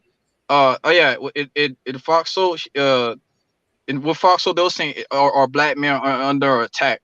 You know what's crazy? They brought a black man posing as a woman. Oh yeah, we On saw there. that. Yeah, like, Oh, man, yeah, I mean, that's the epitome of the black man being attacked. And then when you mention, oh yeah, Umar would have found out about that. Oh, yeah, and then when Cynthia G found out that wasn't a woman, that was a man, and she was agreeing with the man. Everybody was going in on the whole divestiture. Cynthia has to do what she has to do to keep making her money because she's Exactly. next. And you know, that's she's a non-issue. She's like Tommy Sotomayor. Their days are numbered. Oh, yeah, They are Tommy useful Sotomayor. for the white supremacists who want to put out this stuff. Their days are numbered. They have an expiration date. She's got to escalate if she wants to get paid, and she's still going to fall because they never win. Look. So you know, we already know their story. It's an old story. It Oh, yeah, keeps you know repeating Tommy itself. Sotomayor. Don't put that No, in you your know brain. That's toxic That's toxic Yes, in your ooh, brain. you reminded me of what I wanted to say, which is we got to pull the plug on all these fools. we are spending way too much time. Exactly. Yes. It's like it's like our brains magnate towards them, like, you know. Because they're just like the no, toxic listen. food that we're eating. It's a car crash. Everybody you know? wants to see the car crash. Yeah. Real quick, Everybody wants the car crash. Yeah. real It's quick, just I'm part gonna of do, the Bumps down all the traffic. You know what I'm saying? Yeah. Everybody looking like, oh my wait a God. minute, real quick. I want to do like an abrupt subject change and do a little plug. For For the those toilet who haven't paper? gone to Queen Gwen's channel, Oh, be sure and go there and subscribe to her channel. She has Aw. a video on there about the future of pro-black Oh. literature, Oh yeah. and yeah. I think Yes, that is definitely. I think And- that is like a Yeah, because I hate to turn this to a Cynthia G channel. video. Yeah, I know. True. And Very if you true. notice, I don't put out a lot of videos because everything I Right. have to say, I say it once. And if I ain't got nothing else to say, I ain't gonna say nothing because it's work to put out a video, and I'm lazy, so I ain't gonna put out a lot of videos. So every once in a while, something burns, and I gotta say it. And this one is about pro-black literature, and I have fun giving that video, even though you guys are too humble. But yeah. But Well, yeah, I can't say I don't know. appreciate I think the it's difference. I like being humble because I didn't make myself. So Right. that's simple. and I like y'all being humble too. But I will proudly shout to the rooftops how great I think your work is. So But Thank I you, like the thank fact you. that you I do just a also want to distinction say, between oh, black sorry. and pro-black literature and what it means and the breakdowns of it. So I'm gonna put that link in the chat. But if you haven't listened to that, you gotta listen to that. It's like awesome. That's an excellent breakdown of the difference between pro-black literature and just black literature. Oh, Awesome. Okay. yeah, I listened to that like 3 times. oh, thanks. You're Cool. welcome. I see it as my job to put it out there, and the other people, if they are working, then they can come listen to it. But it was only my job to put it out, and that's why I see all of our stuff. Our job is to put it out, but if the people won't pick it up, that's on them. But the creator said put it out there, and that's what I did. And Yes, so ma'am. if the people don't watch it or don't pick it up, then they lose. It's their loss. They're late. They and I don't want them to try to come and take over after they see that everything else failed except what we're doing here. All right, fam. Anybody got any closing remarks? We'll go around the table. Start with Brother Yapo. Closing remarks. Well, you put me on the spot. Do you have it? If you ain't got none, it's all right. Buy this black nation and Furnace of Affliction, all available at 25,000yearcycle.net, not .com, .net. And you can also purchase Melanin and my short stories from the Keeping of the Buck series for $1 on Amazon. And also you can check out Surviving the Worst for free for the first 3 episodes on Kindle Bella. I'm out here writing and doing my best. Angela has a couple out, and hers is I Declare Love. This is for all the black love lovers out there, and she writes black love, and it's not smut. It's like some good stuff. And so hers is I Declare Love. And what's your second one? Oh, the Love X, but the X stands for Love By. The Love X, the Tamu agency. Yeah, Tamu agency. This is about an older woman named Tamu, and she's a black matchmaker. So those are both good stories, and they're both on Kindle Bella by Angela Riley, my wife. That's peace. And I'm out. Peace. Brother Deshaun, what you got? Peace. Closing remarks. Okay, what I got is, like what Gwen B and Ayapa said, don't waste time with these people, because they're there to keep you from, I guess, to keep your eyes on the prize. Off the prize. And I guess that's all to say. That's peace, brother. Thank you. Peace, brother. No problem. Brother Shakur, what you got? Closing remarks. I just want to say I'm definitely going to be getting you guys books and taking the time to read those. And I just also want to say thank you for, sharing what you guys share, especially if somebody young like me needs to hear these type of things. But I also want to say, I heard this, I forgot where I heard it, but it's been stuck in my head for about, I don't know how long now, but I heard somebody from somewhere say that the best way to have control over people is to make them feel free. And it's never left my head. It's just been stuck in my head. But yeah, you guys just keep doing what you're doing. I appreciate you guys. You All right, are peace, brother. so Good to hear you. welcome. You know, the Peace. science is that they never called a slave. They call him Uncle Joe. Right, Yeah. like And his Miss Yang, family. you know what I'm saying? Wow, that's deep. That's deep. That's Sister true. Gwen, you got some closing comments? Yeah, one of the things that thought about, beware of toxic people and toxic thoughts, and watch out for letting that stuff keep going in your brain. When you see that kind of stuff and you know what it's about, after you've seen it once, that's enough. You don't need to keep looking at what toxic Yes. people keep telling you and Yes. doing. You already know what they're doing. That's right. And just walk away and go find something that's building and positive to replace that instead of putting toxic things. They're giving us toxic stuff in all directions, including food, which we know about, but they also giving you toxic thoughts, and you don't want that. So that's what I'm saying. That was my last thought. And I appreciate this live stream. Thank you all. And I'm out too.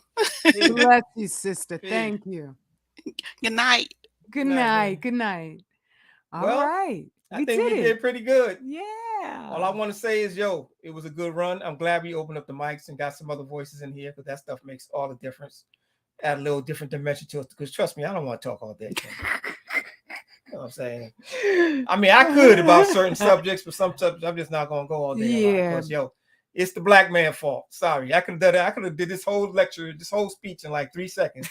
It's the brother's fault for not standing up. Next story. You know what I'm saying? Black man got to stand up. All right.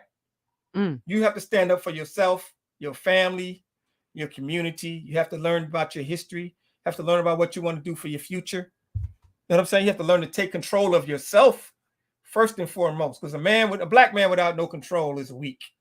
You ain't got no control over nothing. You have to control yourself first. I mean, you have to control your thoughts, your ideas, your intake, mental, physically, and spiritually.